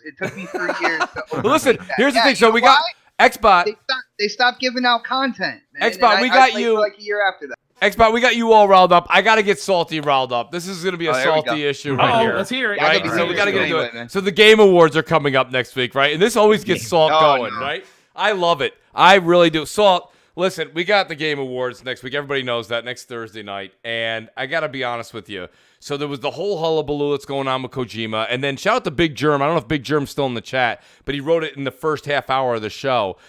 Recently, I guess people, Metacritic went in to the Death Stranding. I know you guys saw this, right? So they went into the Death Stranding reviews, and they pulled out out of the user reviews, they pulled out a lot of the zeros that were all the, in air quotes, hate votes. Okay, so it brought the user rating from a 5.1 to like either a 7.1 or 7.2.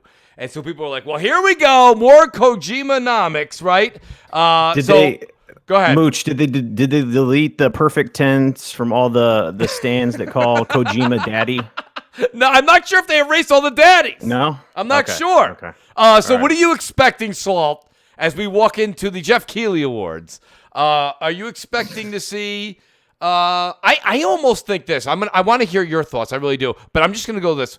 I'm truly. You guys know this. I'm posting pictures. You guys see me. I'm almost 50 hours in now. I'm enjoying Death Stranding, but I do not think. I think that they will not. I do not think Death Stranding will win. I don't think they'll allow it to They win. don't want that headache. I don't think they want exactly Forte. I think it would discredit the awards. I think they'll give him every other award, like best artist, best this, best that, but it won't win, right? It was, and then God of War won. Yes, exactly. It was like everyone. Red Dead got everything else, and then God of War won. So, Salt, this has got salt poured all over the wound. Where are you on this, buddy? Where am I with this? I don't know. I've had this conversation with plenty of people, and the credibility for all these award shows, you talk about the Oscars, everything else. I mean, everybody just thinks that they're shams, right? They're paid off. People are paying people behind the scenes, and et cetera, et cetera. And I had hopes for Keighley's award show, right? After last year and like the momentum that was building for this award show, it started off as Spike and Yes. Like the pop and circumstance around it. They're showing off trailers. I'm like, damn, dude, this is becoming the award show, because there's like a billion awards shows out there, right? And different places giving awards out. And it would have been nice to have a respectable award show that you could kind of hang your hat on. And I'm still going to be watching it on Thursday or whatever. But like just all the credibility just flew out the window, man. I pulled this up, and it was kind of a joke about how much respect and et cetera, that Kojima gets. And if he says the wrong things, then it's mistranslated. But if he says the right things, it's not mistranslated. The fact that they're deleting all the negative things out of Metacritic doesn't surprise me one bit, because he's held to a higher standard. I feel like there's certain reviewers that even if they thought it was bad, they couldn't say anything different, because they would get knocked down the totem pole in the industry. So the fact that Keighley, he's doing secretive photo shoots at Kojima Productions, nude. Just kidding, he wasn't doing that. Maybe he did. I got to tell you something, Salt. When you had Keighley's picture as your Twitter thing with the Skittles on his face, yeah, that was people disturbing. were telling me that they'd pay me to take that off. My yes, Twitter, it was man. bothering me. I liked what you were doing. I was like, please, God, let him take that down. No, but it's just in any other circumstance, if you laid out all the stuff that's going with this award show, and you said, okay, the guy that owns this award show is actually the host as well, right? And then Kojima's on the board. Okay. And then you show all these pictures of like them going, it looks like they're on a honeymoon, basically. They're so buddy, right? Every time Kojima shows up, and then you look at his Twitter, right? Jeff Keighley's, he looks like he does more PR for Death Stranding than Death Stranding does, dude. Yes, yeah. Before the game came out. So it's just like all these question marks. It gets all the. If the game's good, that's fine. You think the game's awesome, right? I'm enjoying it. Yes, it's awesome. Yeah, but I mean, at the same time, I would not be upset if it didn't win Game of the Year. It's just, I think if I was a producer of a game, right, Corey Barlog, for example, or anybody, right, if you want your game to win that award, because this is the award show. When people say, "Oh, God of War won Game of the Year," what are they referring to? Are they referring to some Joe Schmo down the street? No, they're saying Jeff Keighley's award show. That's what they're referring to. So it takes some shine off of it when you put it into question, right? If Death Stranding deserves this award, even if it wins it, everybody's going to question whether it deserved it or not. Like it should stand on its own merits, and all this other bullshit behind the scenes puts it into question for me and many other people, right? So absolutely. That's the big thing, right? What's your take on that, Forte? I mean, listen, you're around games all day, every day. You've seen every nomination that's up there right now.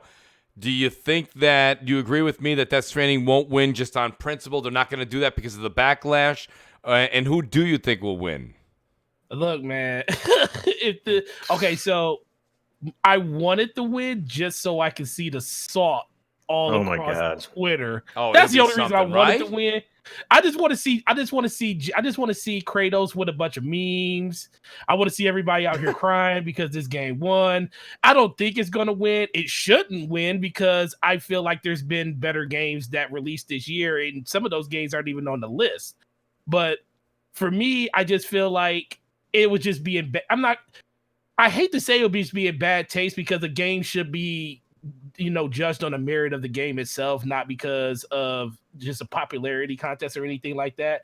But honestly, we don't know what goes on behind the scenes because ultimately we only have 10% of the vote when it comes to the Game Awards. We don't have a say. We're the ones that, for the majority, buy these games, and we have the smallest say in it. And overall, I think Smash is probably the most consistent game that's on that list, and that's a game that came out last year, which people have a problem with winning because it's a game from 2018. But I'm sorry if that is the best game that released in the window of the games that are eligible to win this. I feel like that's it because that game has not done anything to of all the people that, all the games that are up there, nobody can really and say that game shouldn't at least be in a consideration. Almost every other game up there, people say, well, Control, why is that up there? As soon as I saw that on the list, I was like, huh?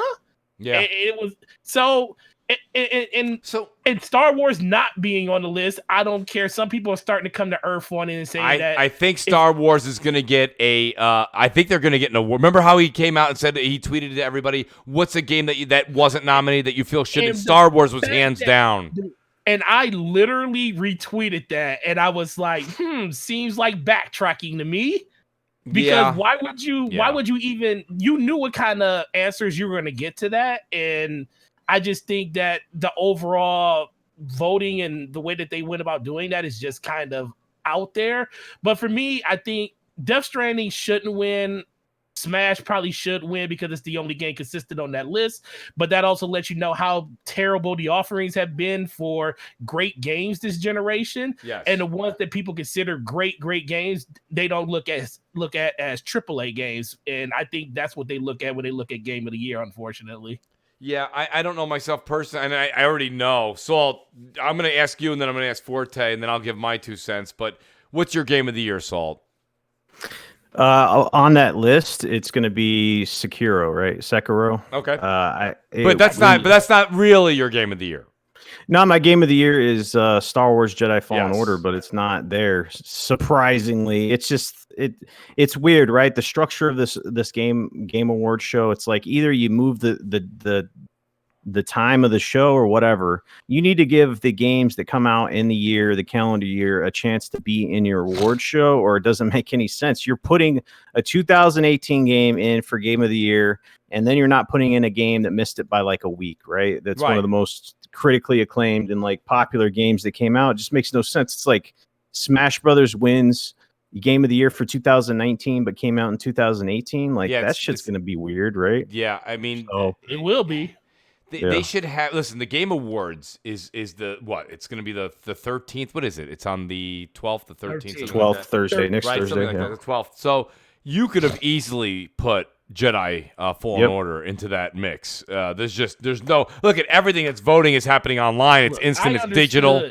There's no ballots. Like nobody's going to their local fire department and voting for the Game Awards, right? Well, I understood them not having Smash last year because Smash released on the day of the Game Awards. That's fun. Yeah, I mean, so I can understand that, and that's why I don't really give Smash that big of a why it's last year's game, because it literally released on the day. Well, actually, not even the day before the Game Awards, because I was sitting in a store selling the game, listening to the Game Awards when it was happening.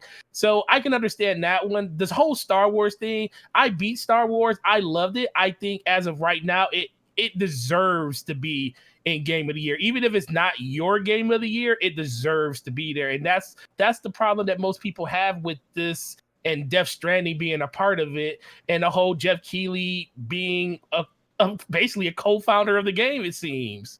Mm-hmm.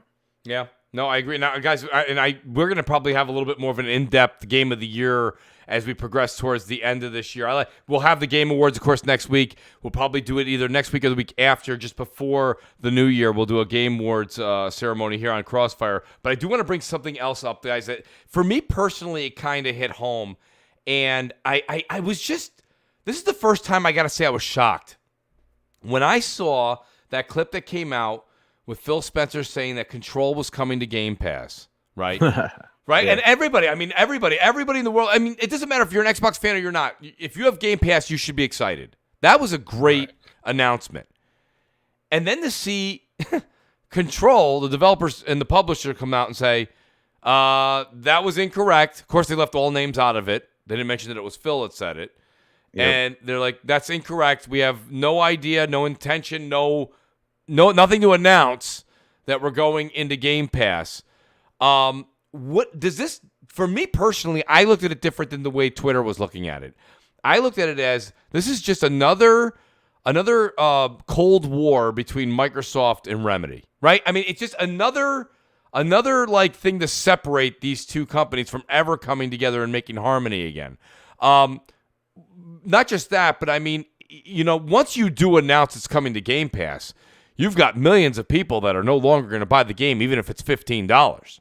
Oh, so, yeah. where do you guys stand on this? I'll start with Salt, just so there isn't. So where do you stand on this? Was this an oops by Phil, or do you think this is inevitably coming?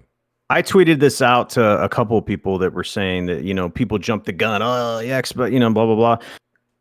Look, Control, if you looked where it tracked MPD wise, it didn't even track in the top 25. And I know how much the game cost. Like, I think it was like $30 million to make or whatever. Right. Yeah.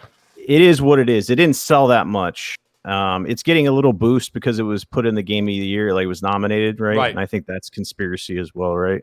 Mm-hmm. But that being said, if you do some deductive reasoning, some of these games just only make sense that they're going to drop in there, right? If it's a Bethesda game, it has a high chance of getting into Game Pass, right? Indie games, indie titles, any of that stuff, right? There's certain games that won't go in there, right? Ubisoft titles won't go in there. They have their own stuff. EA titles, they have their own thing. But you look at Control, it's a perfect game to go into Game Pass. When I saw this game, I was like, dude, that shit's going to Game Pass. It was kind of like Rage. I was like, dude, Rage 2 is going to be going into Game Pass like pretty soon.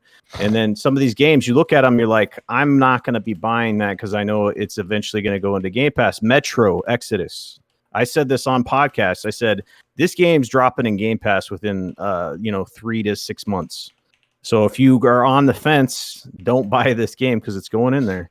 So, this game, Remedy, you would say that they don't have that best. I think they have a pretty good relationship with Microsoft because they're working on the campaign for CrossFire X, So there's still stuff there. Game Pass is going to make this company money and they need it, to be honest. So the deal's done, dude. This shit's going to go into Game Pass. I don't care. Phil Spencer said what he said because it slipped out. It's like a Freudian slip or he wasn't thinking. The deal's done. It's going to go to Game Pass, but it just wasn't set to be announced right then. So is it going to hurt their sales? I don't know. I think if you're going to be picking up Control and you really wanted to play it, you probably already picked it up already. And I don't know. That's my take on it. It's not an evergreen title that's going to push numbers like Grand Theft Auto or something this time of year. Like they're still going to get a boost. The thing is, though, Phil kind of knows better, right? I mean, because let's put it this way, Salt. Like that is, I mean, everything you said, I actually completely and utterly agree with everything.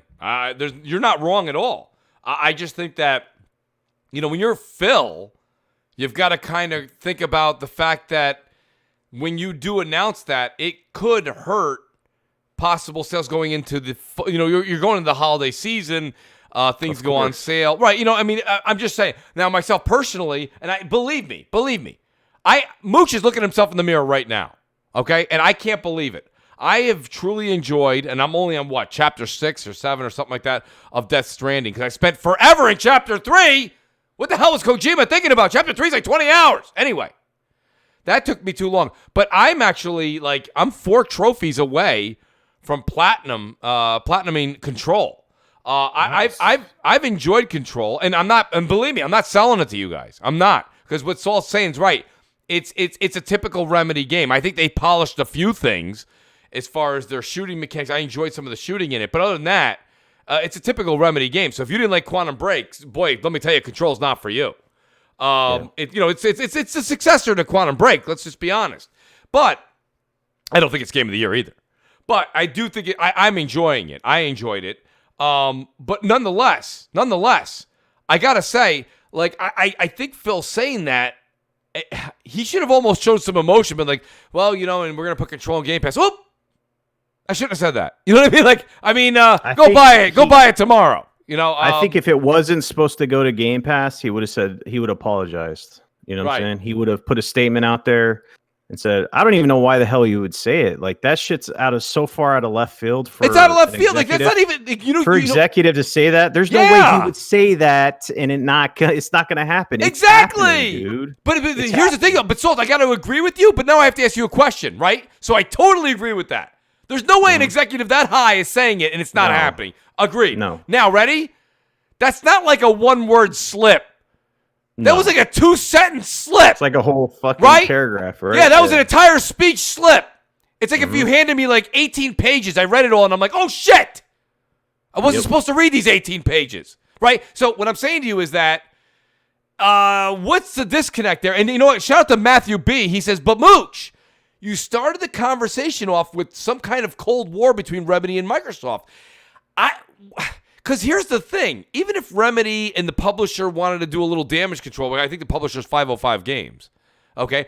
I think what you have to realize here, folks, is that why even if it was a slip on Phil Spencer is an executive, right? See, you're going to make a lot of money on Game Pass with this. Every time somebody clicks it, they're going to get a cash bonus. So my point being is, why would they come out and say something like this, right? Remedy and 505 Games. Like, that's my whole thing to you guys is... They still got to move copies on other systems is what I think, like they're, I don't know. Okay. I think the major install base is on the PlayStation. So they're going to come out and say that. Cause like, I don't know, they're supposed to be moving copies on PC and PlayStation, so, maybe it's supposed to be coming after the new year and they want to get the sales or whatever. Right. Just the way it was worded, you can just read into it, so it's just one of those things. It's a timing thing, and it's not the first time because, like, the Game Pass official Twitter account kind of retweeted it or said something. Then they had to apologize. It's not the first time they said something that was going to happen that didn't happen. I think games were leaving or supposed to not leave, and they said something. Then they had to retract their statements. So I think it's like a communication thing. It just comes down to that. Surprise, surprise, right? No, absolutely. Shout out to Skin Eastwood. By the way, shout out to Skin. Thanks for being here tonight, Skin. I appreciate you in the chat. He says, Mooch, Phil said it deliberately. It gets us talking. I mean, he's right. But at the same time, what does that do, though? That totally promotes Game Pass. But it hurts it on PS4 or maybe even PC. So Salt made a good point. So it's kind of bittersweet. Yeah, I don't know, guys. I got to be honest with you. That's something that's quite interesting. And we've only got about 5 minutes left, but I do want to ask I want to ask the panel one more question, guys. And I'll keep it short. I promised everybody I wouldn't talk about it very much. Before I get to that last question, guys, I do want to remind everybody, please do consider being a member of the channel. I do have the join button right there above the description. You have emotes made by the great Sean LeBray. Shout out to Sean LeBray, a great artist who's done all my artwork for me in the past, I don't know, year or so. So please do check it out. He's made some Mooch emotes. They're great when you become a member of the channel. That being said, I want to ask you guys a question. And I know you guys are anti-Stadia. I get it. And I'm not pro-Stadia. People get this wrong impression. They're like, Mooch, what are you doing? I am not pushing Stadia. I don't care. I can care less. Okay, Stadia is what? For your car? On the road? In a hotel? I don't care. I'm not playing Stadia at the house. My point is this. Stadia went out and did something that I thought was the right move for the first time. Okay, and I understand it's not GTA 6. Okay, I get that it's not Cyberpunk 2077. They went and got Darksiders Genesis, and I know you guys are all gonna laugh, but there's people right now that are camped out for Diablo 4. Right, they're camped out right now. They don't even know when the release date is. They're still sitting out in the camp. My point being is this: Darksiders Genesis has gotten 8.7s, 9.2s, 9s. The game's a lot of fun. Even independent YouTubers that have big channels are giving this thing a must-buy. Stadia went out and got this thing exclusively for 3 months. Yes, it's on PC. Everything's on PC, okay? Everything's on PC. You guys don't realize it, but I'm making a game right now during this podcast. It's on PC right after I'm releasing it, right? Everything's on PC, so leave PC out of it. as far as the consoles are concerned, it is exclusive to Stadia for 3 months. That's a big deal. And I said this multiple times. Forte, you've been on recently when I've said it. Salt, you may have been on when I said it a few weeks. I think Google's going to play dirty. And listen, I don't mean that in a bad way. They have to survive. While they ramp up their first party, whatever that may be, or they're going to go out and buy different companies like Microsoft and Sony are doing, they are going to get timed exclusives. That's how the 360 put their footprint into the world, and that's why Microsoft is part of the conversation today. So what do you guys think? I think Darkside Genesis being on there, does that mean that everyone's going to go buy Stadia right now? Well, no, because to get into Stadia, it's $129 right now. So no. But for all of us that did, it's a nice little kind of treat, you know? It looks like a lot of fun. I've got the game. I'm going to be playing the game this weekend. I love Diablo. I bought Diablo 3 on my Mac. I bought it on my Xbox 360. I bought it on my Xbox One. So I've beaten Diablo 3 a zillion times on 3 different platforms. Talk about double dipping. So what do you guys think as far as, I'm not asking your opinion on Stadia because Stadia is still in its infancy. But do you see where Google has, but they have the resources, they have the infrastructure, and they have the money. Do you see where they could possibly come out next E3 and take another niche? I'm going to use the word niche like a Evil Within, like Evil Within 2. Let's say the Evil Within 3 is announced. Evil Within 3 didn't do gangbusters, right? But they may say Evil Within 3 for 6 months, exclusive to Stadia, right? That would get someone like me who loves Evil Within to go there. And buy it, and it'll be free then because you don't have to pay the service. It'll be free in February, March. It's a free service like Epic Game Store you can go buy. Do you see where Google could still have a play? Are you guys at least seeing where it's coming around, or do you guys all think it's DOA? Yeah, I think that's their only approach, honestly, because they need to do that in order to draw customers in because they don't have first-party offerings at all, right? Yep. So they're gonna have to do this. And honestly, Darksiders Genesis, I want to play this game. But would it push me to pay the $120 to get Stadia? No. Salt, can I ask you a question? Salt, let's say, can I fast forward you to March or April real quick? Because you made a great point. I'm putting you on the hot seat. It's February right now. It's Google Stadia is no longer behind this $129 paywall, and Darkside Genesis comes out for 3 months, 4 months exclusive, and you can just go to Google Stadia. You can use your Xbox One controller. And you can play it on any Chrome URL or any device like they said. Would you then go buy it over there for $39? If it was $129, yeah. In that case, if I was for sure that I was going to get an experience that is up to par, because I haven't done Stadia yet, I would think about it. I would consider it, but ecosystems are important for a lot of people. Like, true. I'm not an achievement hunter, so I don't really care about that stuff. Me neither. But, I would get, if I had it on Xbox, I'd get achievements. It would up my gamer score. Not that I give a shit about it. Right. And then if I got it on PlayStation, I get trophies for it or et cetera, et cetera. But, would it push me to get Stadia? I don't know, man. I don't think so. It depends on the game. The game would have to be on the level of like a Jedi Fallen Order for me to push. Okay. Like if I would legit get Stadia to play Jedi Fallen Order if it was a 3-month exclusive. So what if the next and this I say this with a little bit of seriousness behind me, okay? What if the next Assassin's Creed is 3 months exclusive to Stadia next fall? Then I don't know. I don't know Assassin's Creed franchise enough to do that. It'd have to be a game for me to say, damn, I'm moving that. But everybody's different with their games. They seem to be. Here's my thing. I think that, and Forte, what's your take on this? I think that if you look at the past 2 conferences, they've had Ubisoft sitting in the front row. It looks like Google's in bed with them. What I'm saying to you is I think that I'm picking on Assassin's Creed. And I understand. Salt, guess what? Guess who's right there behind you? I can't stand Assassin's Creed. So it's not my jam, okay? It's not my bag. But I'm not going to lie to you guys. A game like that does have an audience.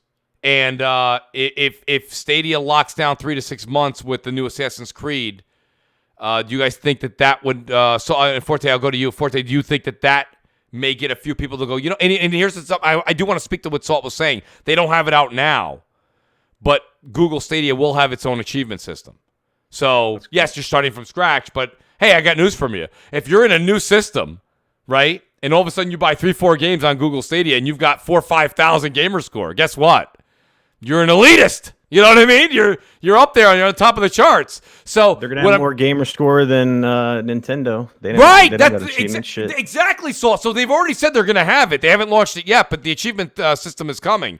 So and shout out to Sir X-Man. He says we already have a backlog. We can wait the 3 months. That's what I was gonna say. The backlog's huge. Well, and like the amount of games that come out on a regular basis now, because like before there's like big gaps without content, but like now. There's games, February, March, April, like games are always coming out, so. Well, that's true, but us in the YouTube world and people on social I media, get it, it says, what have you done for me lately? You know what I mean? I know. God forbid, Salt, meaning you played a game from 6 months. Imagine if I put in the title a game that came out 6 months ago. Somebody would think it was a rerun, right? Is Mooch on reruns? Yeah. Forte, what do you think? Where's your stance on, not Stadia, because I'm not getting into that conversation. We've had that conversation. What if Google does lock in things like Assassin's Creed, etc., for 3 to 6 months? Do you think that's their shot? Well, that's their only shot. I mean, that was honestly Xbox. That was Xbox's shot during 360. They had to get those games exclusive to their platform in order to do it, and that's one thing that we wish they kept doing. So that's their only real play. People, even knowing it may not be a game that's for you, somebody is going to want to play that game early. Yes. That's the whole reason that's the whole reason services like EA Access are available, for people who can get early access to games. And if a platform has early access to it for a month, 3 months, a year, that's what's going to happen. Think about it. Destiny had access to DLC and content for a year, and that's why Destiny did better on PlayStation, because of that exclusive content, honestly. So I think it will definitely help. It's not the best consumer-friendly thing to do, but ultimately, it's not about being consumer-friendly when you're trying to build a base from basically nothing. I completely agree with that. And I want to say thank you to you guys. We are well over the 9 o'clock time, and I've kept these great panel members way too long from their families in gaming. I want to say thanks to the chat as well. What a great show. Honestly, what a great show. And we're going into the holidays. It's hard to get panel members to step away from their family. So I want to say thank you guys for doing that.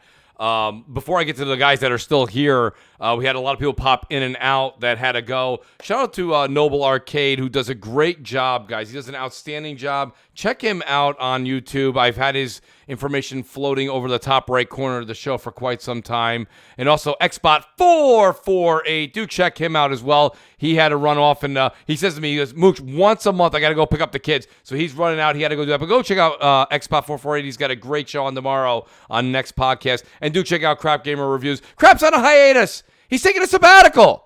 He'll come back when he wants to. Everyone's always like, Mooch, where the hell's Crap? He'll be back, and we are going to be doing M&C. But that being said, let me get to the panel members because I want to talk about them. Salt, thank you so much for being here tonight, buddy. It has absolutely been a fantastic show. I hope you guys enjoyed it. So let everybody know where they can find you. And I don't know if you want to announce it or not, but I'm looking forward to being on the Salty's Gaming Podcast. Yes, sir. It was awesome, man. The schedule's crazy, man, with the new baby, and then my wife, her schedule's all over the place. So I'm glad I could make it today, literally. Wasn't sure if I was, but it was awesome. Love the topics, everything. Main place I want you guys to find me on is Twitch, twitch.tv/Salty's Gaming. I'm trying to build that up, just playing games, enjoying it. Right now I'm playing Neo. So other places, Twitter, Salty's Gaming, the eyes of one. Hopefully I'll be getting the correct Twitter handle. I'm in the process of that. Also YouTube, Salty's Gaming, 2 words. Salty's Gaming Podcast is usually on Thursdays at 8 p.m. Eastern, but next week is the Game Awards show, so we won't be on then, but we'll be next week with Mooch, and we got some other awesome guests, but it was a great time, man. Thanks for having me on. Great show. Salty wouldn't have been the same without you. Thanks for being here tonight. And then I've got one of my usual suspects, Gaming Forte, who's still with us. Forte, who came in late because he's always working hard for you, the gamers, okay? Forte, let everybody know where they can find you, and thanks for being here tonight, buddy. Yeah, man. Great show. Yeah, definitely was late because GameStop and work this time of year sucks, but it's still super fun out here taking care of people and stuff when it comes to that stuff. But yeah, you can check me out at Gaming Forte on YouTube and Twitter. We got the Scumcast, which has an actual release time of 6 p.m. Central, 7 p.m. EST on Saturdays with the lovely Ashley Luca and Slow-Mo Backslap and the rest of the team. And you can catch us all on the Basement Radio podcast with Enrique, Slow-Mo Backslap, and the rest of the team, B Money and Eric Jackson at 9 p.m. on Wednesdays. Got a surprise for you guys. We're going to actually introduce who is going to be later this week or later this weekend, who's going to be on BRAP. So check out Enrique's his Twitter to see who that's going to be. Nice. Appreciate that. Appreciate that game for us. And yeah, shout out to Brap. Shout out to Enrique. He was going to make it tonight, but he was busy with family. We're going to get his 2 cents on what was going on this week, but he might be on next week. We'll see what's going on. I want to say a quick shout out to @JMatrix76, who couldn't make it as well tonight. I hope you guys enjoyed all the advertising, everything that was going on screen. I was doing that while we were doing the show, so he wasn't here to mod. But shout out to Jay, and there's his information up on screen. If you want to get a hold of him, he can always help you with what you're doing on OBS and things like that for YouTube. So I appreciate that. Shout out to Jay. Guys, with that being said, I do want to say this much. Thank you to everybody. Thanks to the chat. Thank you all. Thanks for the new members. Shout out to Sir X-Man for becoming a member of the channel. Guys, please do consider that. It means a lot to the Mooch. It really does help out the channel. And we will see you guys next week. Thank you and good night.